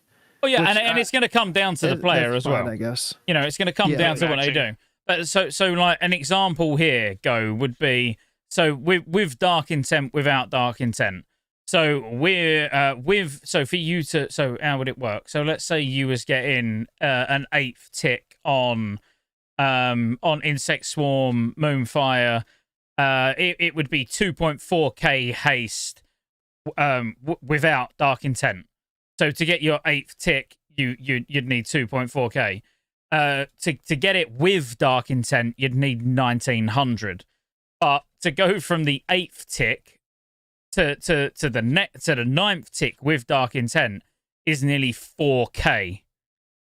You know, so the difference between like you would reforge and gem and enchant around getting Dark Intent.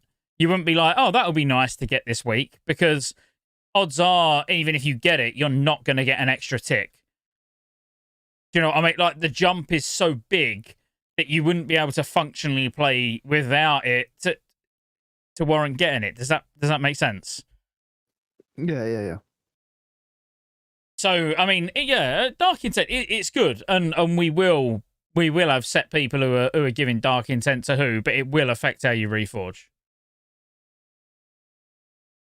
And I'll be getting it. So, and I think to answer the question about why, like, warlocks not being able to put on each other, it's because when you cast it on another person, both the target and the warlock who cast it gain the haste, and it can't stack. So a warlock casting it on another warlock wouldn't work just because they can't stack. Yeah, I gotcha. All right, next topic could be a big one. Do we want to even do this one? Class overview, including new abilities and key changes like hunter focus. I feel like that can be a podcast in its own. Like, it's so big. Healer system changes. because the list for every class is long enough for an entire episode on its own. Okay, we'll skip that, and we'll leave that till we're on the classes. That's fine. I think it's possible to give like the briefest of overviews is that a lot of classes learn abilities at different levels from what they do right now at Wrath. Some of those abilities are brand new. Some of the abilities are like way earlier, way later. Some are learned through talents, and you like get passives automatically as you go and stuff like that. So it's like classes just generally work differently. They level differently. If you're already level 80, starting at 80 to level to 85 for Cata, you probably won't really notice that much of a difference. You'll mainly notice the new stuff as you go from 80 to 85. But if you level a fresh character in Cata, you will immediately notice the difference as soon as you hit. As soon as you log in. Like just Druid, for example, normally right now, Druids know Healing Touch and Wrath at level 1. In Cata, you only know Wrath. You don't learn Healing Touch until way later. So there's like, it's the leveling experience is very, very different in Cata than it is in vanilla through Wrath. So that's the biggest difference is how you gain your abilities and what level you get your abilities and how it feels to play that while you're leveling. But again, if you're starting at 80, leveling up to 85, it's not going to be that noticeable. Conjure Fu for mage is 38, Woody, and That's ridiculous. It feels pretty rough getting all the way to 38 before you can make your own food and drink. Trust me, I'm literally on my 80 mage as we speak, and yeah, not being able to make food or drink until 38 felt very, very rough. I mean, even Shadow Priests don't get Mind Seer until level 74. What other AoE do Shadow Priests have before level 74? I mean, you can dot everything, but is that really truly and godly like AoE? No, it's not. I mean, a Nova? I feral don't not know. getting ripped till 54 is one of them that makes me laugh the most. It's like, I mean, that kind of makes sense. Like, I always wondered why we didn't get bite sooner, because, like, if you I get mean, it, the you amount get of by times at that like something 32, don't you? Normally in vanilla, is it 32? normally, yeah, but you get it super early in Cata. It's like it's very early. I'm level 20. I've had it for a few levels already. Yeah. So like, yeah, it's just it never made sense to me that bite was so late but rip is so early, because the amount of time that something lives long enough for rip to fully tick while you're leveling and just questing and stuff, not very often. But like bite, I would love to. A 2 or 3 point bite is fine while you're leveling. Like, who cares? Yeah, see, But like, I just feel like till you're in your 40s. Like, come on. yeah, and getting shred till the 40. Shred is normally the example I give, but it's more the fact of how early you're used to getting rip. To then you're getting ripped now at 54. It's like a gap in my... If I'm leveling a druid, it's that space in my bar for rip that's normally filled at like, what, 18? 18 is... No, 20? You get it at 20, don't you, when you get cat form in vanilla? Or is it 22? I don't think it's something like right that. at 20. It might be a little bit after 20. I don't think it's right at 20. You get... Maybe, I don't know, maybe it is. I can't. No, I can't remember. it might be 22, 24. Yeah, but it's still early. It just seems like a really long way to be going without rip being on my bar. Do you know what I mean? Where you're used to it being there. I think part of it might just be like a lot of, and this is, we're using Druid as the example, but this is true for most of the classes. I think the way that Blizzard envisioned leveling to work in Cata, like if you're leveling a fresh character, is like you get the stuff you need to solo in the world for your first, I don't know, 20-ish levels, and then you start getting the stuff that makes more sense to use in a group. So like not having shred until later makes sense, because you can't shred while you're leveling solo anyway, because you still have to be behind the target to use shred in Cata. Rip, same deal. Like usually if you're fighting something that's going to live long enough for rip to actually tick, it's probably in a dungeon. So like stuff like that, I think should be taken into consideration when you're like asking yourself, oh, why is it this level where you get this or whatever? It's probably because of the way Blizzard envisioned leveling to actually work in Cata. Whether or not they like hit the mark with that, who's to say? But So how much do you know about mage table on a scale of 1 to 10? Probably a 2.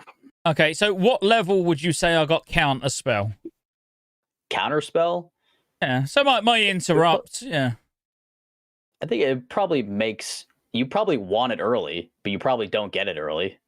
Oh, what? You probably want it like you probably want it before level 24. You probably don't get it till you're like 50 something. I know, you get it at 9. You get it at 9? Yeah, 9's just such a weird level to learn counter spell. It's just the most odd level. At 9. I got that double reverse psychology on me right there. I was like, no, I wasn't. It weren't even reverse psychology. It was just like, No, double reverse. You got me to do reverse psychology on myself. It just seems like such a weird level to get counter spell, as a mage, to like 24, 25, 26, like around that. I think that's cool. But at level 9, I've never really been like, God, you know what? I wish I had counter spell to deal with this situation. I wanted to interrupt that Murloc. Yeah, to deal with this situation. So it's like, oh, you can't make water until 38, but yeah, I've counter spell at 9. It's just some of it don't make sense. The fucking Murlocs in Elven Forest that would health pot. Bitch, yeah. If you could counterspell those shits, that's OP. Yeah, okay, so this is what we spoke about, Go. When I was like moaning about this, because by the way, when I do stream on Kick, all I do is moan, as you can imagine, because it's all I do on the podcast. When I was moaning about it, we started to get into it and was thinking about what other classes get and how they work, and it almost as if Blizzard wanted, like back in original Cata, they wanted you to have these utility abilities early to learn to use them. So it's like, here, you're level 9 as a mage, you can now interrupt stuff, so start fucking learning to interrupt stuff, right? Like, learn now, like while you're on your own and you're level 9, learn how this works, so when you go in a dungeon, when it really matters, like, you can do it. So there is that. There is, like, there might have been a method to their madness. But obviously, as us as seasoned people who have played WoW for a long time, getting counter spell at 9, it's like you're looking at it thinking everything's going to be dead before I physically need to counter spell anything. Anyway, it's Good just night, weird. Ashley. You have a good night. Shout out to Ash for the Oh, 10 cheers, bones. Ashley. Yep. Thanks for the First super chat. of the night. Hey, look, I'm also What a gonna Chad. I'm gonna cover him up. He spoke far too much tonight. Cheers, Ashley. Wait, who was it? Are you talking about me? Oh, Fuck, who'd you cover up? no, I mean that's the secret. I'm gonna quickly get rid of it now before you look. Oh, okay. I saw it. Thank you. Is the cooldown of a counterspell still 30 seconds, or do they reduce it to be in line with other interrupts? No, well, it's 24 seconds. Yeah, it's still long. You know what? I'm glad you didn't get fucking water till 38. Fuck you. God, dude. but melee are your interrupters, aren't they? I mean, you know, like that's you know, like the fact that Rhett actually get rebuke. You can, as a holy paladin, you can be up there interrupting. Like, I mean, your Feral range. gets Skull Bash now. Yeah, Feral gets Skull Bash. Exactly. Your ranged are more backup interrupts in Cata. Like, if you need to I actually reliably don't use know. a ranged, I think there's something wrong there. Outside of I maybe think the fact Shaman. that the interrupt can be used at range is probably why it's got the longer cooldown. Like, if you're trying to pull, mobs in or whatever to CS them from far away, like if you don't have a DK to grip them in or something like that, you can CS from far away, so they're at least silenced a bit while they have to run in, like that sort of thing. Yeah, and what's that? I know What Zach it's a Zach just said as well, and let's be fair, that like him saying something sensible don't happen very often. The fact that you get a benefit from interrupting as well, and that's not just warrior. You know, as a mage, you get 10% damage for 8 seconds after you interrupt a spell. So you're almost like encouraged. Yeah. It's like interrupt. Feral doesn't get shit. Feral debuffs Dude, the target. I've been wanting that for all of Classic. I've wanted that. That's fucking huge. But yeah, if Battle you Priest, you have to take the talent to get any silence, and it's like on a really long cooldown. as an arcane mage, well, I say arcane, you could take it as fire, but you wouldn't. But yeah, if you interrupt something successfully, you get a 10% damage buff for 8 seconds, which is it's nice in PvP, obviously, very nice in PvP. Yeah. And like Zach said, yeah, as a warrior, so it's like you almost don't want, as a warrior, you don't want somebody else taking your interrupt. You know, whereas like at the moment in Wrath, it's like an inconvenience. It's like I don't really want to interrupt, but in Cata, you're like, no, let me do it. I think I might be safe from having interrupt still because I won't get one of those as Feral. The Feral version of that, I'm just reading from the actual talent tooltip, causes victims of your Skull Bash ability to have 10% increased mana cost of their spells for 10 seconds. Well, if you spec like me in Cata, which you probably will, because you're going to want to do it all, you won't take improved Skull Bash anyway, so your interrupt will still be on a minute cooldown. Those 2 points would probably go into infected wounds. Yeah. Either that or like natural reaction, just in case I have to tank or whatever. Yeah, I don't have the improved interrupt. Don't have pulverize. I heard pulverize like sucked ass. That's what I heard from a lot of people. It's not even worth using. Like no point even taking a talent there. On paper, it seems like it'd be okay if you're, but I don't know, having a restack lacerate kind of sounds like ass. Exactly. There's just no point. Trust me, you're not going to have threat issues. You're not going to have issues where you need extra crit. It's just pointless. Literally, the only thing that talent. the I don't know. I guess the extra crit. Like once you get enough gear, the extra crit from having the buff on, But I don't know if it's snapshots, then like getting the buff up just to like put up some fresh stacks of lacerate that will then have increased crit chance might not be terrible. Hey, if you're just a tank, if all you're doing is tanking, then absolutely yes, you want pulverize. But if you want to tank and DPS in the same spec, then no, there's not a point spare. Like as I say, that the beauty of Feral in Cata is being able to go Resto and Feral and do all 3 roles as good as anybody else. You can tank as good as a tank, you can DPS as good as a DPS, you can heal as good as a healer. Like you can literally do everything with dual spec. I fucking that's what I love about Druid. You are a true hybrid, but with no tax. Hell yeah! Good thing Bob's not here. He'd be losing his mind right now. Yeah, for real. Fuck that guy. I was already messing around with like some potential like resto weave stuff, but I don't know, man. Like who knows what's going to happen with like the glyphs and whatever. The glyphs changing is really the wrench in the works there. All right, we've Speaking got of which, some confirmed changes from Blizzard. There's 3 topics here that I think I can just cover all of them. Like heroic Yep, do it. plus dungeons. We've already kind of beat that to the ends of the earth at the Dead start of the horse, show. yeah. Yeah, the quicker leveling in Outland and Northrend. I haven't gotten that far on the beta yet to experience how that feels. I've only gotten to level 41. It But- didn't feel faster. Scotty Yeah. even said himself, it didn't feel Oh, okay. faster. So I don't know if they haven't added it yet. I don't know if they're just waiting to add that part. I don't know. But I wouldn't be Scotty said surprised if it's not added yet because there's a bunch of stuff like we were saying before. Weapon skill is still in the game. Like yeah. you know, it'd be kind of surprising if they'd already included the XP again. And even like we were talking about cash flow. Cash flow doesn't work on beta right now either. There's only a few guild perks that are actually working. One of the ones that is working is like you run faster when you're a ghost. But like there's so much sure, yeah. There's so much stuff that is not in yet. So it wouldn't surprise me if the reduced XP Have group does work, just not as intended. Like you have to be inside the dungeon in order to use it. Now, I would be completely okay if that's how they did it, but I think that's the only thing that I know of that worked. And I forgot about the faster running when they were dead. Yeah, that's huge. But there's only a few things. faster leveling stuff I'm always all for. Like I don't like having to take 3 weeks to level up an alt or anything like that if it doesn't have heirlooms, if I don't have joyous journeys or whatever the sod version of the buff is called. Like no help with bonus XP. Discoverer's Delight. Discoverer's Delight, yeah. Like I love that type of shit being in the game. Even at the launch of an expansion, just let it be quicker and easier to level up. I have to level up a troll druid. I'm sure there's a lot of people that are going to re-roll their race for the class that they want to play because a lot more options become available in Cataclysm. So let us level up those quick ASAP in pre-patch.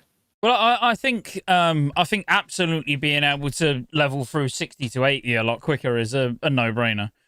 I think like enjoying the 1 to 60 when it's been completely reworked. Oh yeah, if you wanted to put like the 50% XP buff in or something, like whatever, I don't really care. But yeah, like 60 to 80, like Outland and Northrend absolutely makes sense to be quicker. Yeah, but like the 1 to 60 zones are so fucking fun. Like I'd hate for it to be so fast that people just skipped through them as an inconvenience. Because I'm they still are skipping actually zones right now. Because even without like extra XP right now on the beta, I'm still not going to certain zones because some zones just give me a lot of XP. So it's like I wouldn't care if I missed out on one additional zone because I've got extra experience. You know, That's the nice thing is like when you level a second character, you can hit the zones that you skipped on the first character levels. Yeah. You can plan a different route for your second tune. Yeah, And you have plenty of options too. You know, it's not like you just have one linear path. You have several of them. And that is another good thing. Go back to Oregon and hit that command board.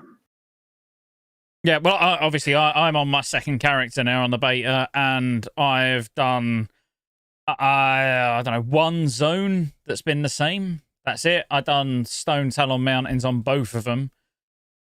Just the first 19 quests until it bugged and I couldn't get any further again. But that's it. Like, literally, then I've done, every other zone was different. Never done Ajara on the first character, and Ajara's fucking sick, man.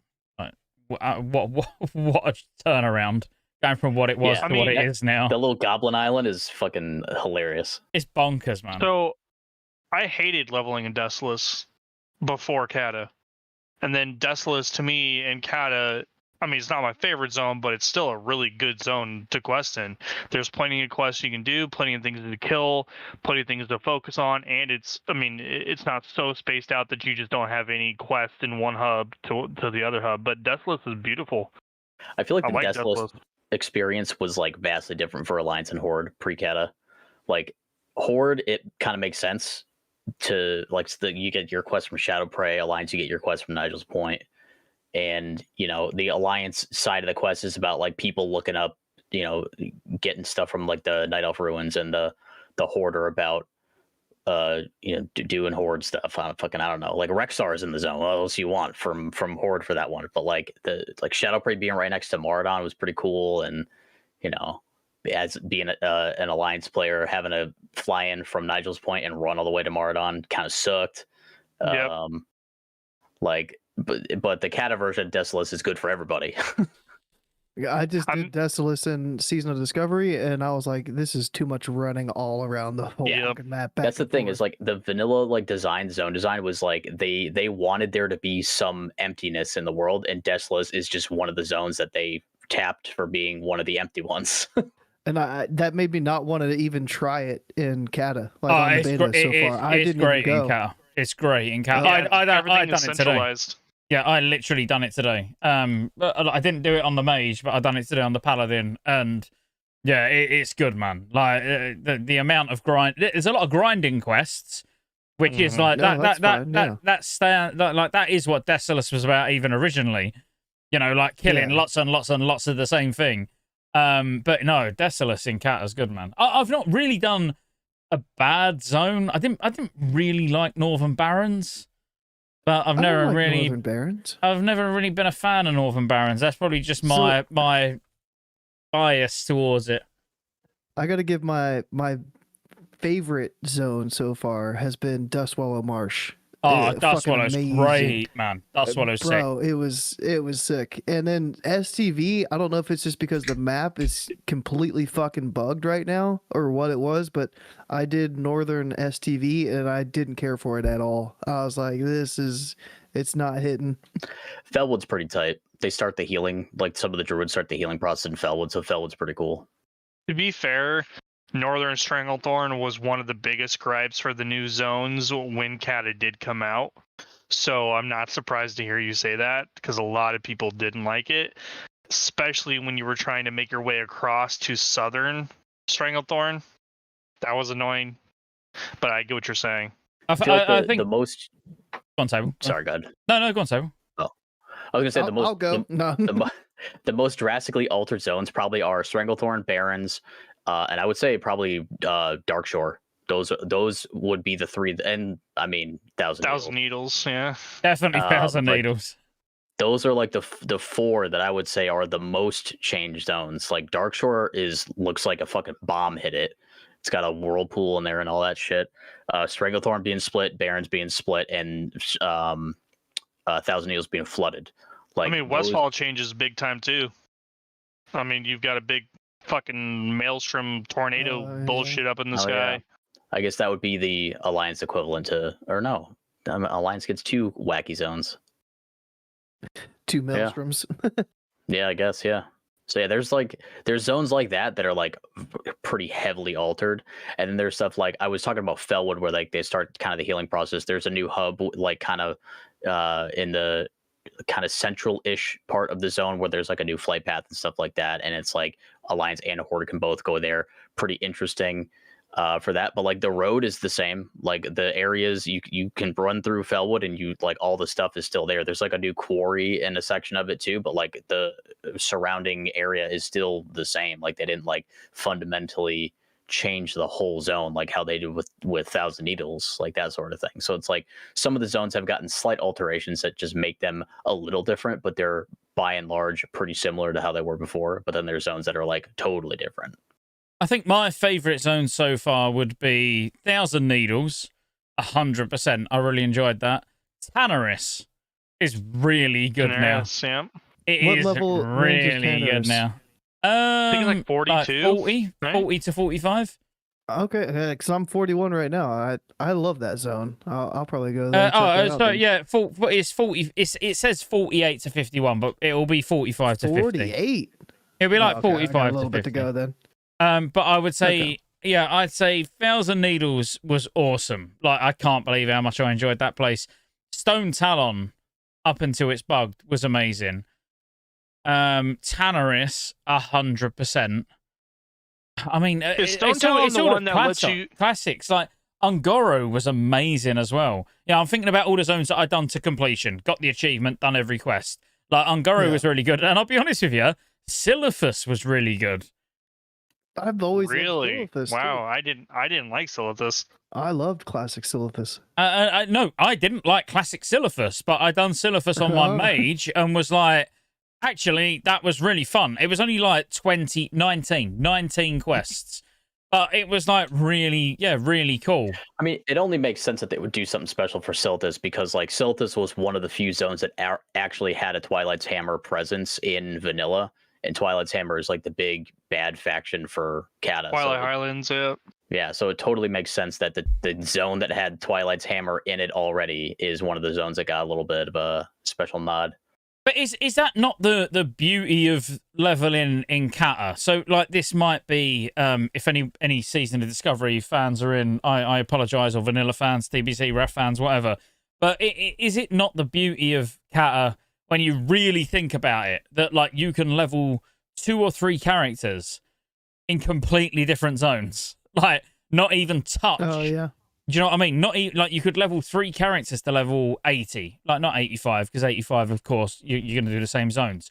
But you could get to 80 on all 3 and not go to the same zone once. I think that's fucking like really, really good, because I've done that on the Paladin. You know, I done trying to think. So obviously I done Mulgore, yeah, standard like Tauren zone on my Paladin, and then went to Ajara. Went from Ajara and done all of Ashenvale, which I skipped on the mage and went wherever I went. I don't know where I went. Now I'm doing Western Plaguelands, which I didn't do on the mage. You know, I'm literally doing all the zones that I didn't touch on the mage, and it feels fresh again. Yeah, already. that's the way to do it. Like, I think that's banging. And obviously, if I do it another one, I could go to Hillsbrad. I could do Arathi Highlands. I could do Hinterlands. Tirisfal Glades, yeah. Tirisfal Glades, exactly. Like, again, a whole... Silver Pine Forest, yeah. And the more It's heirlooms pretty you get, the special. more XP you get, the more zones you'll be able to skip, and then the more characters you'll be able to level in a fresh way. yeah, exactly. Oh, that was beautifully summed up, Table. But that's pretty banging. Like, I've not touched Feralus on the Paladin, and I've done all of Feralus on the Mage, and I enjoyed Feralus actually. I've not been to Thousand Needles on the Paladin. You know, it's amazing how you can actually level and you don't feel like you're running around scrounging for quests. Yep. But I agree. You're going to completely different places. Man, I feel like I'm... It's also nice that each zone has like a storyline that you can play to completion. You finish the story for the zone, and then you feel like, okay, I feel good about moving on to the next zone. Whereas like in the vanilla way of questing, like you do quest until you get to a certain level, and then you move to the next zone without caring where you left off in the quest line. But with the Cata quest lines, like they're like decently compelling, like compelling enough that you're like, I kind of want to see how this one ends. Another good thing about the quest lines. One thing, because I want to slag Table off. Can you just give me a second go? Is that all right? Yeah. I not slagging you off really. I obviously I thought you Table would be like not anti-Cata, but like a little bit more on the fence, you know, than you are. Because obviously I know you love vanilla, you love power shifting, you like more the old school sort of versions of the game. That I am shocked that you really enjoy the questing zones in Cata. Like, is there anyone who wouldn't enjoy them? You know, because I always liked it. As soon as they announced Cata, I was like, all right, cool, yeah, I'll play it. I thought that was Go. I literally was convinced Go was not going to enjoy any of it. But I knew once he started questing he'd enjoy it. This is what I don't understand. I don't know how anyone could not enjoy questing in Cata. No, like, the questing is great. It's my class. That's what it is. Skill. Class. Sorry, but the class. Yeah, the class. I mean. One other thing about the whole questing revamp and the zones and everything that I have enjoyed so far on beta is once you get to that last part of the zone, the quest gives you a blue item. Blue items feel really fucking good when you're so rewarding too. Grades. You're like, oh, it's an upgrade. Hell yeah. I was excited when I got a green from a quest. I was like, oh shit. Yeah. But I had a message, I already changed it, but from Tasso, they were asking, is the new world going to be playable in the pre-patch already? I just put another message from Tasso on the screen as well, because he said, Scotty excited as fuck for Cata, and he's like, hey, do you know what? Here's the thing, I wasn't, which it pains me to say, like, I was loving Season of Discovery Phase 1 so much that I said publicly on our Season of Discovery podcast. I probably said it on Warcraft Reloaded. I've probably said it in my own videos. That like it kind of killed the hype for Cata for me a little bit. And then they launched Phase 2, and I was like, man, where's Cata? And then they launched the beta, and it was like, oh. Yeah, like it really did turn it around. But there was a time when Phase 1 Season of Discovery was out where like I was worried about how I would feel about Cata. And then I've started questioning the beta and I'm like, man, I've not logged on Season of Discovery since. But yeah, you know, I don't think it's going to be that difficult for me to like enjoy playing both at the same time because of the fact that they are as different from each other as they are. And I think that's what I'm part going of to why. do. Like, that's why I'm looking forward to Cata as well, because like I played Cata the first time around, wasn't stoked about it the first time around because I was like a fucking vanilla poser essentially. I didn't start playing the game until just before TBC came out, and I was like mad that the world changed, like the world that I never got to experience. But now that Vanilla Classic has come out and I've actually gotten to experience the vanilla stuff, not in the exact same way that original vanilla was, now I am excited for Cata because it's like, all right, cool. I have actually gotten to like get a full experience on what is like with the old world. Like I have a fresh perspective on the changes that are coming up. So it's going to be interesting to see it from a different perspective this time around.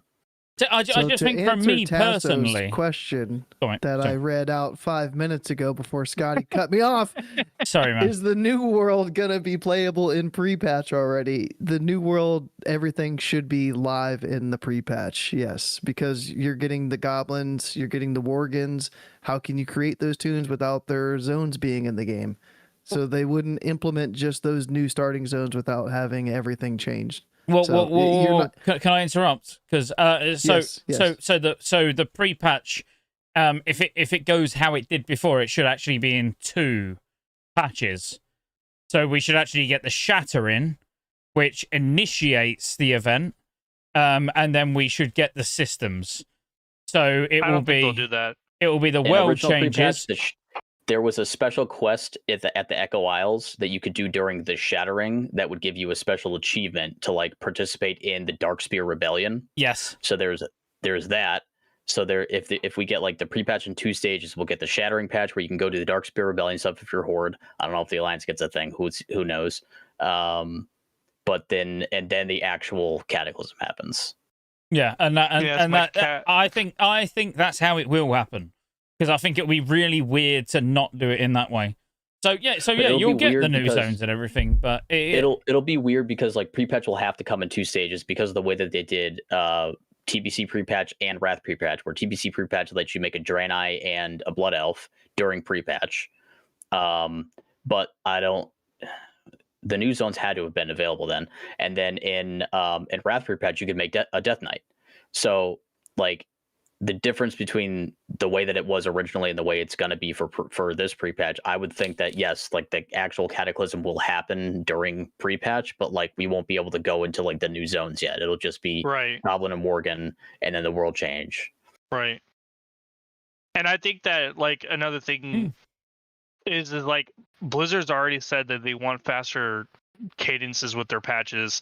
It doesn't really make sense to prolong pre-patch, even if it would make it more enjoyable, because I think they just want to get past Cata, which sucks because it's a good expansion. But I actually think it makes perfect sense to prolong the pre-patch, because then they can get the pre-patch out quicker and know that they're going to do 6 to 8 weeks of it whilst still having the raids being tested on the beta. They could literally have them running side by side. You know, I'm not saying that's what I'm going to do, but like on the basis that nothing has really been tested on the beta yet, and nothing that we have tested has been fixed, I feel like it's still quite a way off.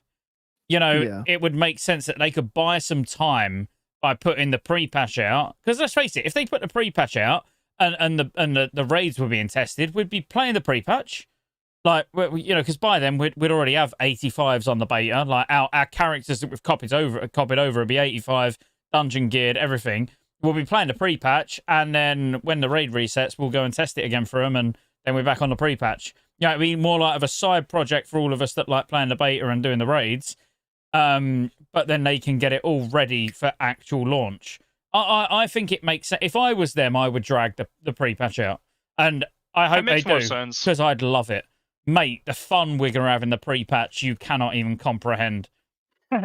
I mean, it'll even be stuff like people will be grinding their guild rep and guild levels and stuff like that during pre-patch for like the people who aren't going to be like re-rolling tunes or re-leveling stuff or whatever.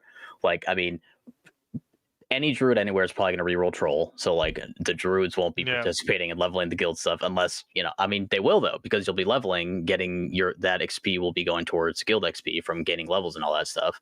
But people who aren't going to be doing any of that reroll stuff can just be doing guild dungeons, guild raids, going back and doing Molten Core and Blackwing Lair to get the guild achievement for the raid, going back and doing Karazhan, all the heroic dungeons from TBC. Like, people will be going back and redoing all of that stuff for guild advancement. Yeah, and just literally like all of that, amazing, obviously. But even just doing ICC with the new talents, like it's going to take a while. It's going to take a while for that to get old. Bring enough holy priests and you can just ignore Valkyrs because you can just life grip people back on the platform. On the platform, yeah, exactly. No, but it will just be fun. Like it'll be a fun time. So I hope they don't rush the pre-patch. But I've said that in every pre-patch. Like in Wrath pre-patch, I didn't want it to be too quick because you only get it once. We can go and play a Cata private server. We can go and play a Wrath private server. You can't go and play a pre-patch server. Like, it don't exist. You know, so yeah, a nice time span on that is more important to me personally because, yeah, you can't go and repeat that. Yeah, pre-patch has always been my favorite part so far of Classic. Every pre-patch has been insane. Oh, man, I fucking hated TBC pre-patch. Oh, Wrath, yeah, where you didn't have Savage Roar. Yeah. Yep. Where my damage was balanced around having Savage Roar and I didn't have Savage Roar. Yeah, that sucked ass. Yeah, we don't care about you having fun though, as long as we all have fun. That's fine. That's whatever. Actually, Shadow alluded to it. This time round, you're not going to be missing anything. Probably not. No. Anything at all. I mean, I'm probably just gonna go bear and just shit on everything. Yeah. Do as much damage in bear form as I'm doing right now in cat. I'm going to turn into a bear and shit on everything. Just try. Yeah, dude. Does a bear shit in the woods? No, the bear shits on all the raid bosses. Yeah. Sorry, go. Go. No, you're fine. Shadow alluded to it. It was announced that Cataclysm was gonna have a quicker expansion cadence. So like patch by patch, it was gonna be quicker.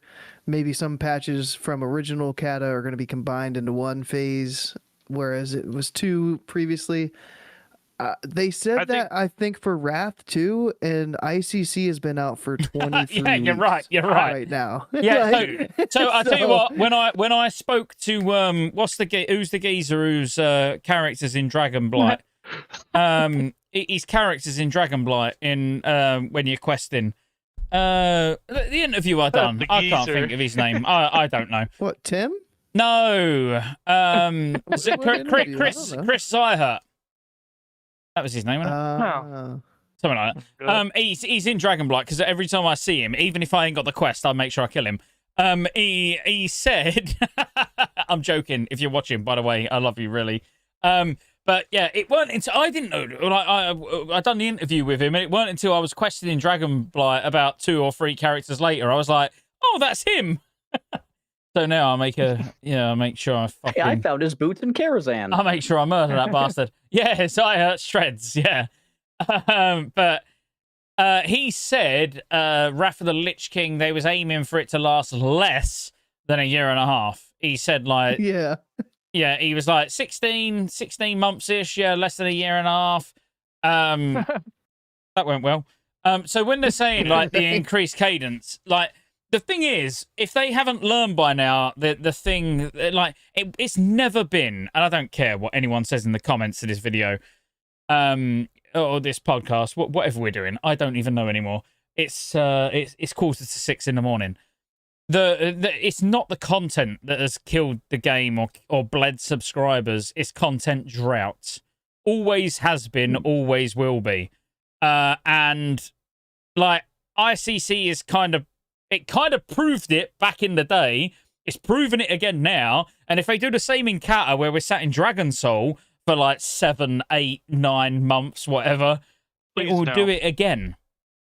Like, Please no. how can we possibly suffer from content drought? Like, is there anyone, and this is a genuine question, you can tell me I'm wrong, and I'll say I'm sorry, even if it's just one of you. Is there anyone who hasn't got what they wanted to get out of Wrath yet? Like, is there anyone that's like, I'm still progressing, you know, my guild's thriving still, we're recruiting daily, we're increasing our raid team. STS. Yeah, but that's annoying. My Like, cat fuck is that. attacking. Stop. Sometimes you can go into the next expansion or the next raid tier without being full bis. Don't get me started on that table. You're gonna have the same argument for what I'm about to bring up too, without being full bis, but it's like, yeah, you've had the chance to get it, but like I've seen a lot of recruitment of guilds that are only at like 11 out of 12 heroic. So I know there's a lot of guilds that is 23 weeks in, but they still haven't fully cleared heroic. So do we wait? Does the whole game wait until everybody's killed the boss? Or do you? They cleared it normal, you know what I mean? So like they've done the content. I know that that's an argument, but there's still people that haven't fully cleared heroic hard modes. Like maybe Ruby Sanctum too. People could have been fucking hype for Halion, and maybe they haven't got heroic Halion down yet. Who was excited for Halion? I'm gonna message Agron and I'm gonna say cancel Cata. We need another 6 months in Wrath because Go is not happy that everyone hasn't cleared ICC yet. I mean, that might be how long do. it takes him to fix all these fucking bugs anyway. I would have thought so. But do you know what I mean? It's like, yeah, okay, some people won't clear it. A table might not get his full bis before it launches. Like that. That's fine, but you can't It's not fine. bleed subs waiting for Go to be happy until the expansion can move on. Otherwise, Honestly, we'd the faster still Cata be comes in out, vanilla. The faster I can stop caring that I don't have full bis. Yeah, exactly. But no, we shouldn't be sat at the moment with people quitting because they're bored shitless of ICC, and ICC's been out for far too long. Like, the pre-patch should be looming at the moment. I'm not saying it should be here, but like it shouldn't be far away. How long's the 30% buff been out? I think like A long It's time. been a while, couple months. Like 8 probably 8 weeks, yeah, of the 23, at least 8 weeks. It's been at max. So it's already starting to like overstay its welcome, you know. And this was a quick expansion. How long has it been? I mean, I'd be interested to know, like, how long have we actually been in Wrath for? well, you said ICC was what 26 weeks ago, 25 weeks. Oh, How long? let me this was look through my week 23. thumbnails. So you're talking almost 6 months just in ICC alone. Nah, it's the 26th. This week was like week 23 or whatever. September 26, 2022 is when Wrath Classic launched. Yeesh. It is now 2024. Yeah. So we're on week 23 of ICC. We had 16 weeks at TOGC. So it's not actually been as long as I weeks thought. of Old War. We had 22 weeks of Old War. So right now, this phase has already lasted longer than Old War did, and people were already saying the Old War was long. But also, Blizzard said that they wanted ICC to like have like more like no, they wanted Old War. No, they wanted Old War. They wanted Old War to last longer than ICC. And phase 1 was 15 weeks. So 15, 22. I already forgot what I said for TOGC, and now 23. So I don't know math. Well, if we're saying it launched in September and we're in 2022, we're now in May. I mean, yeah, it's been about a year and a half. We're in March. Yep. Sorry, it's been about a year and a half. So it's not. We're not even in pre-patch yet. It's not a million miles off. I mean, I still enjoy going to ICC. Yeah, it's not too far off from what Zero was saying. I'll be a hypocrite. You know, like, I go in ICC and I still enjoy it, but I just enjoy raiding. And I think Season of Discovery has made me appreciate raiding. When I've raided in Gnomeregan and then been like, do you know what? Actually, I want to play an actual game. Like, I'm alright. Yeah, I'm alright. Right? Like, it was like we went from being like, oh my god, these raids are so fucking long. Like, it takes so long, but it only feels like it's taking long if it's going bad. But then when you go to SOD and then you run fucking BFD in 14 minutes, and then the next phase comes out and you do Gnomeregan in 36 minutes, and you're like, okay, well, I wanted to raid. Like, this is a dungeon. Yeah. So no, but that I'm being 100% honest. Season of Discovery has actually made me appreciate raiding ICC. Well, just playing RAF even more. So it's a good thing. But that's great, because if it does it for everyone, it keeps us playing both games. Yeah, you're getting between different the things two. out of both versions of the game. Like that's perfect. You know what I mean? Like you go to, when you want the experience that SOD gives you, you go play SOD. When you want the experience that the rest of Classic gives you, you play that. If you want to power shift without Mangle and Savage Roar, you go play Era. If you really like Elwyn, you play Hardcore.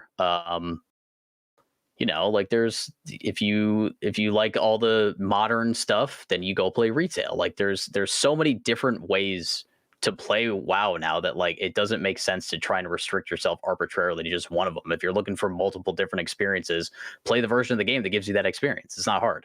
Yeah, but you would just think when you talk to people that they don't enjoy any of it. It's like quite amazing.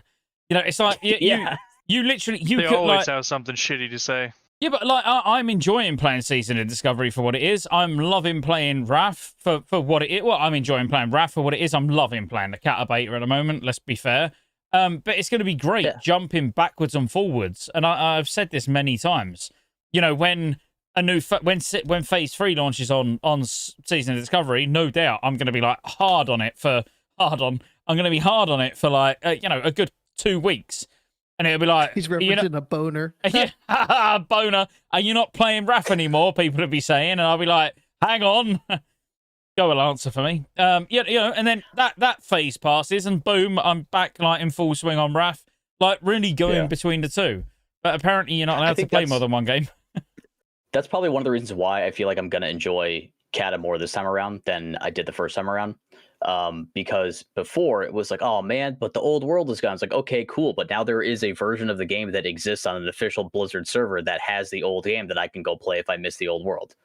Like, I don't have to, it's not gone forever. It still exists. You know what I mean? I just don't understand that argument. Like, why do you care so fucking much about the old world, man? Like, the new quests are so enjoyable that it just gives you a fresh perspective on World of Warcraft. Nostalgia. Why do people...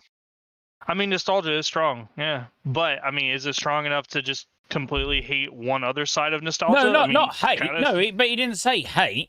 Some people do. But, like, I could... Like, when original Cata came out, I just missed the old world. That's all it was. And there was no way for me to go back to it other than, like, a private server or whatever. No, I'm talking about, like, people being like, I hate everything Cataclysm. Everything. I hate the old world. I hate this. Hate. Instead of people just being like, hey, I like this version of the game. You like that version of the game. Let's both enjoy World of Warcraft as a whole instead of people just hating on one specific thing. Yeah, but like I could see us, and I mean, like maybe all four of us, at least a few of us. I could see, halfway through Cata when. I don't know, we're raid login Firelands and being like, fuck it, let's go on Era. Let's go and level a few characters on Era and do some dead mines and let's do it. Not necessarily hardcore, but let's just go level on Era. Because it will happen. There'll be a lull in what we're enjoying at the time. We're raid logging maybe on SOD and Cata. It's like, what should we do? We all like playing WoW. Let's go on Era, and we've got that option. So I completely understand what Table's saying, because I would be lying if I said I will, there's no chance of me playing any other version of the game, because I will. It could be retail. I doubt it. It would be more likely Era than anything That'd be else. Interesting. But what I'd really love, if I was completely honest, is maybe about 6 to 8 months into Cata, I'd love a fucking fresh RAF server.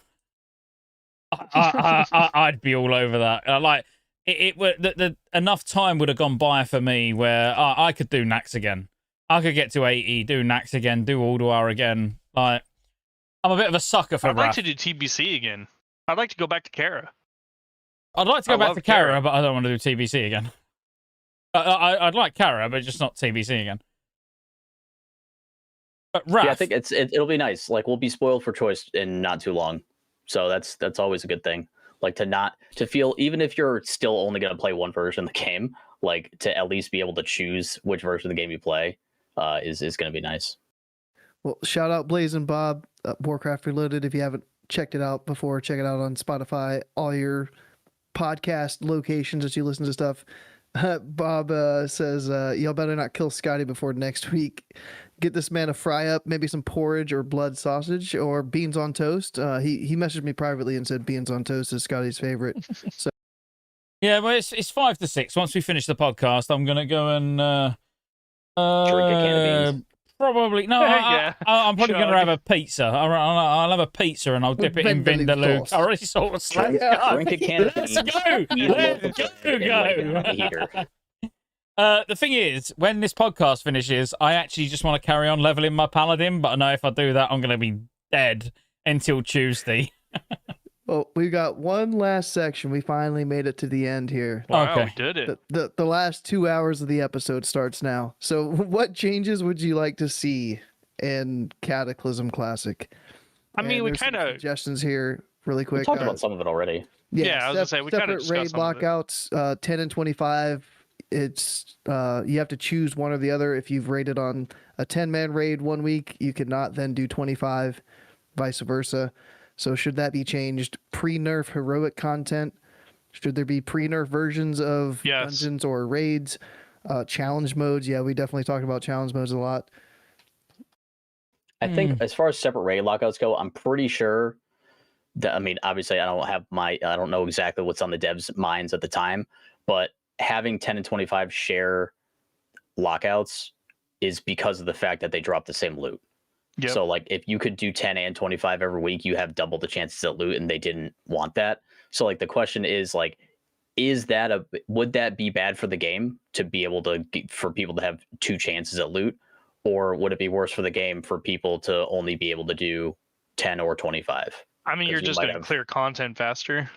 Yeah, so Yeah. if it's a faster cadence like they said it was going to be, then yeah, open it up. Let everybody do 10 and 25 in the same week. And But, let like, people have alternatively, 2 chances for gear. I'd be Leveling for it. is faster. There's extra heirlooms in, reduced experience required in Outland and Northrend. So like it wouldn't be that hard to just get another character up and have one character be your 10-man character, another character be your 25-man character. So like there's arguments on both sides of it. Yeah, I don't know if I plan on even leveling a second tune up to 85. That'll probably change. You will. But, You will. or yeah, Trust me, you will. because that means I would have to level 2 troll druids all the way up if I really wanted to. I don't know if I could justify, like, I've got plenty of Tauren right now. I've got 3 on the server we're going to be playing on. So I could pick any of those 3 and level it from 80 to 85. And then I'd have my troll also at 85. But You could I just, don't know you if could I'm just gonna do it. race change. What's wrong with yeah, you? that's like, that's putting more money in Blizzard's pocket. Yeah, but then they can make Season of Discovery better. Well, put a cash shop in Season of Discovery and I'll put my money in that instead. Go race change the troll there. Yeah. No, and you will. Trust me. I'll be fucking shocked if you ain't got at least 2 characters, because it don't take that long.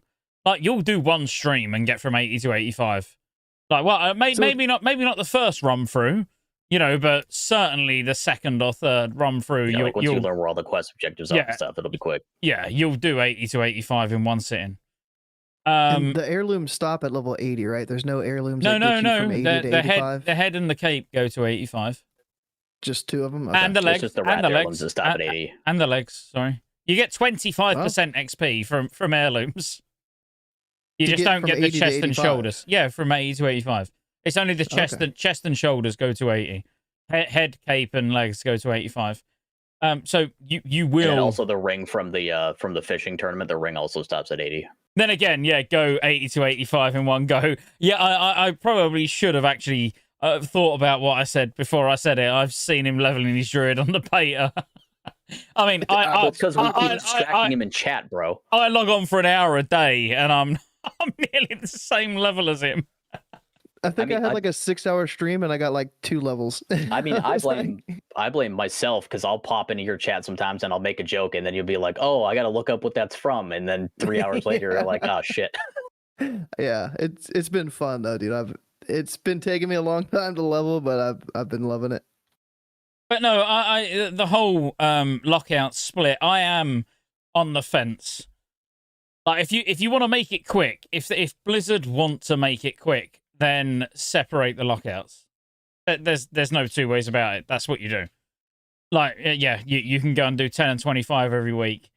If they want to amalgamate a couple of phases, like putting Zolgarub and Zolaman in the same phase as Firelands, then you don't need to like necessarily make it quicker as such. Like that's already going to cut a few months out, and then yeah, you keep them separated. I like them being separated purely because you can like there is a choice to make. Do you do 10 or 25 that week? 25, you're going to get more gear. And think about legendaries as say well. You're already saving 25 and your buddies want to do 10 and like they need one more and you're like, ah, shit, sorry, I would love to go, but I can't. I'm saving to 25. Like that feels kind of bad. Yeah, so it would be nice in that circumstance. Like even if you don't want any loot, even if you're already full busy, you just want to help out your buddies, but you can't because you're locked. Like that feels, yeah. I'd like that, yeah. If it was more like where you was saved loot wise per boss, like future expansions. So you could do 10 and 25. Like, as far as like a change I would like to see, that's what I would say is like if they're gonna make it so that if it's a loot reason why they're shared lockout, then like just have loot be specific to each player per boss and allow you to do 10 or 25 so you can do stuff like that where you can go in and help people who are like stuck on a boss or something like that, or like their tank PCs. My opinion on this is like I just kind of narrow it down in terms of time for me. So I personally just don't have the time to dedicate to 25 and 10. So I would have to choose one or the other. And I feel like if I was to be competitive in my realm, that would put me at a disadvantage if I was to only be able to do 10 or 25. Like, I don't care either way if it is or isn't in the game. I'm not saying that it should or shouldn't be. I'm just saying from my perspective, it would be putting me at a disadvantage not having as much time to be able to be competitive. Yeah. That's fair, yeah. Yeah, that is fair. And I like people that the flip side, like the people that do have the time, they can't get, extra stuff out of their time that they're able and willing to put in as a result of it being shared lockout. But so you can, but you're going to have to do what I'm doing. What you're going to do, table. We'll have multiple characters, won't we? We'll have we'll have a character that is dedicated to doing 25. We'll have maybe one or two that are dedicated to doing 10. Like that. That's my plan. Yeah, that's sort of like the compromise, I think. It's like to still have them share a lockout, but like just have a second character. It's not that hard to level second character. And if you don't have time to do both, then you wouldn't level a second character to do both. You would just have one character that does one. Yeah, absolutely. But at the same time, like it's a tough one for me. As in like I can see the benefit of there not being a lockout. Not a shared lockout, but then I can see the benefit of there being a shared lockout. So it's like that's not a cop out. That's not me not wanting to be on one side or the other. It's just like I sort of don't care because if there is a lockout between 10 and 25, I'll have two characters at least. If there wasn't, maybe one would be enough. Or it'll just be longer before you level the second. Yeah, exactly. It's like It's like LFR to me. I really don't care if LFR is or isn't in the game. I really don't care.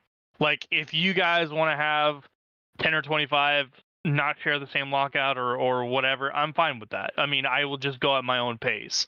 If I won't be competitive, obviously, but I'll still be able to raid. I'll still be able to do the things I like.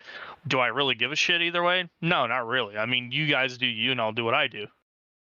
Yeah, you do actually get the content quite restricted straight away at the pre-patch, though, because ICC goes straight on the flexible lockout system. I know not many of us are doing ICC 10 anyway at the moment, but ICC does go on the lockout system that we're going to have in Cata during the pre-patch. Oh, so if you're running 10-man ICC in pre-patch, then you can't do 25. Yep.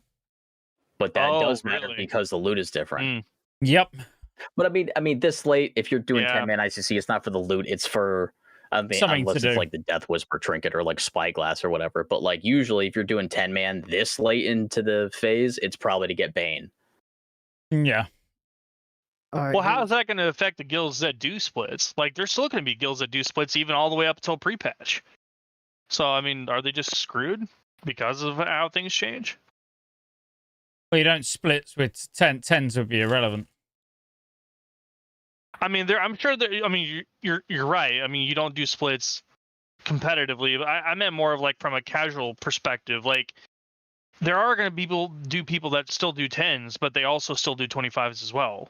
Oh, I see what you Then they mean. would have to Yeah, I choose, see what you mean. Yeah. Like that, they might not have enough for 25, so one night they'll go tens and then Tens, right? Well, yeah, they can't. Hmm.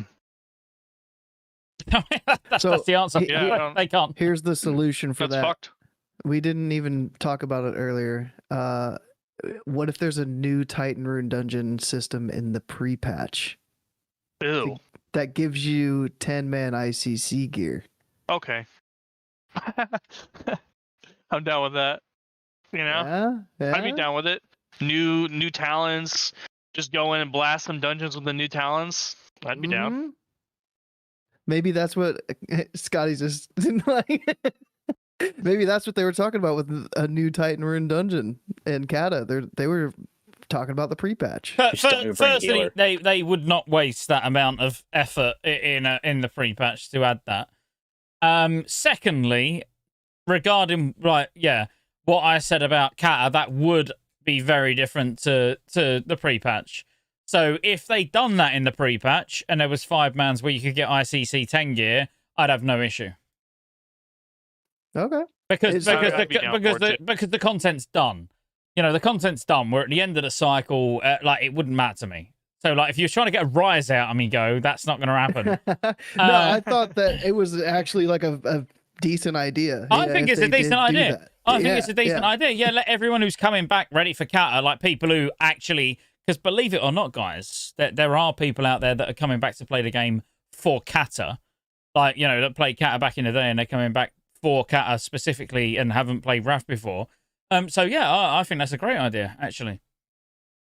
Yeah, and I know people are going to be like, oh, well, everything just gets replaced at level 1 anyways. Like, it's not going to even fucking matter. But from 80 to 81, it's going to fucking matter. I see you guys right now. I'm calling you guys out. It's going to matter for like 2 hours. But yeah, I mean, you're not wrong. It does matter. It very much does. If you come back, giving them like, you know, what we used to call back in the day welfare epics, giving them loads of welfare epics when they've come back to the game, it just makes them feel good. Like, I see nothing wrong with that. Yeah, but there's a big difference between that and then ruining raid tiers in Cataclysm. So I'm still gonna die. Okay, that is a fact. But no, I think that's a really good idea. Yeah, add a new tier of Titan Rune dungeons where you can get ICC 10 gear, where it's just a place where you can get gear ready to go into Cata. Why not? All right. Is that it? Are we wrapping her up? It's been a couple hours here. Oh my god, I wanted to go, yep, see ya, and just end the stream. That would have been the best exit we've ever done. See ya, boom. Ta-da, boys. Do you want to ride us out, Go? Yeah, sure. Thanks everybody for joining us for our first Cataclysm Classic podcast episode. We're live tonight. It's Sunday evening. It's probably Monday for most people, but for the future, we're going to try to get these out on Saturday nights at 6 Eastern, 3 Pacific. It's going to be a different time for Scotty's zone. I don't know what time that is, but yeah, it's the same time that it's the same time that we usually have the Season of Discovery podcasts on Wednesdays, which those will continue to coincide with these Cataclysm episodes as well. So check us out Wednesdays for Season of Discovery, Saturdays for Cataclysm. Table, thanks for coming on here tonight. Where can people find you at, brother? I'm on YouTube at youtube.com/@tableslam and Twitch at twitch.tv/table_slam. So Hell awkward. yeah. And Shadow, Yeah. homie, where can people find you? I just started, but you can get me at kick.com/shadowfox. 2 F's, 2 X's. Kick. Hell yeah. Kick, fam. That's what we like to hear. Stream on Kick. You can find me. Oh, sorry. Was you asking me? Nope, I wasn't. Oh, okay. We'll move on. Yeah, no, thanks everybody for the super chats. If you're watching this as a VOD, if there's a super thanks button down there, we love the super thanks as well. So thanks everybody for the support, As and if we will see anyone's you got on to the Wednesday. end. People do, yeah. I do this sometimes, and then I forget what I've said. I'm like, say go. I give you a thumbs up in the comment section if you watch through the VOD. Yeah, we want to see yeah. loads of that. We want to see a thumbs up with go. Forget the super thanks. Keep your money. Do us a favor. Instead of super thanks or super chatting or any of that, go and buy yourself some beer ready for the next Cata episode so you can enjoy it as much as I have. But instead, put a little thumbs up down in the comment section with go you smell. That's what you're gonna do. You got a thumbs up. Wait, no, because this will prove that they've watched all the way to the end. Go you smell with a thumbs up. Just so we know that you've all. Yeah, because I'll be honest with you. You smell wonderful. Outside of the people that are getting ready for work at the moment in the UK and they turned this on and they was like, see what this prick's doing. Like, I don't see that many people watching all the way. Actually, it's been good. It's been good. I won't take it away. It's been a fairly short episode, yeah. And in terms of guests, Table's been amazing. So, should we end it there? I mean, Shadow's I see cat. what you did there, buddy. Yeah, Shadow's cat has been providing loads of entertainment back there. Oh yeah, They were having a war behind me, man. On the bed, yeah. Look, dude, they were training for the Nate Diaz fight. Shadow gives me a lot of shit when I'm streaming, so I'll give him shit when he's here. Right, cool. Love you all. Amazing. We'll see you on Wednesday for Season of Discovery, where we'll have absolutely nothing to talk about, so it should only be about a 20-minute episode. Let me hype it up. I came up with some fantastic what did I call it? Multiple choice trivia questions for Wednesday. So there's they Cataclysm trivia questions? No, it's Season of Discovery. No. Oh, that's gonna be great. Season of Discovery, and this sounds I don't grim. even want to. I don't even want to send you the answer, Scotty. Well, I want you to be. Can you give us an example of one? One now. He's just gonna a Google teaser. it. It's a teaser. I know everybody's gonna Google it. Because it's a teaser. It's It's like next week on Season of Discovery podcast, whatever we call ourselves. Stay tuned. Here's one of them. Okay, you can do the math. I had to do it. How much experience does it take to get from level 25 to 40? Oh, and then there's 7.2 million. There's 4 answers there. Go on, tell me the 4 answers. You two be quiet. I'm going to get this right first time. Go on. Oh, well, I didn't know I had to pull it up here. Hold on. Oh. I thought it was multiple choice. I thought you'd have had it already. Well, it is, but I was ready for Wednesday, not tonight. Are you actually going to research the answer, or have you got the answers written down? I have it. I did it on my laptop, so I sent it to myself. I just have to pull it up. So how much XP is required to get from level 25 to 40? We have A, 575,800 experience. B, 1,225,300 experience. C, 725,600 experience. Or D, 850,400 experience. It was definitely D. 100% D. You locked that in really quick. 100% D. Yeah. Final answer. It's because Scotty loves the D.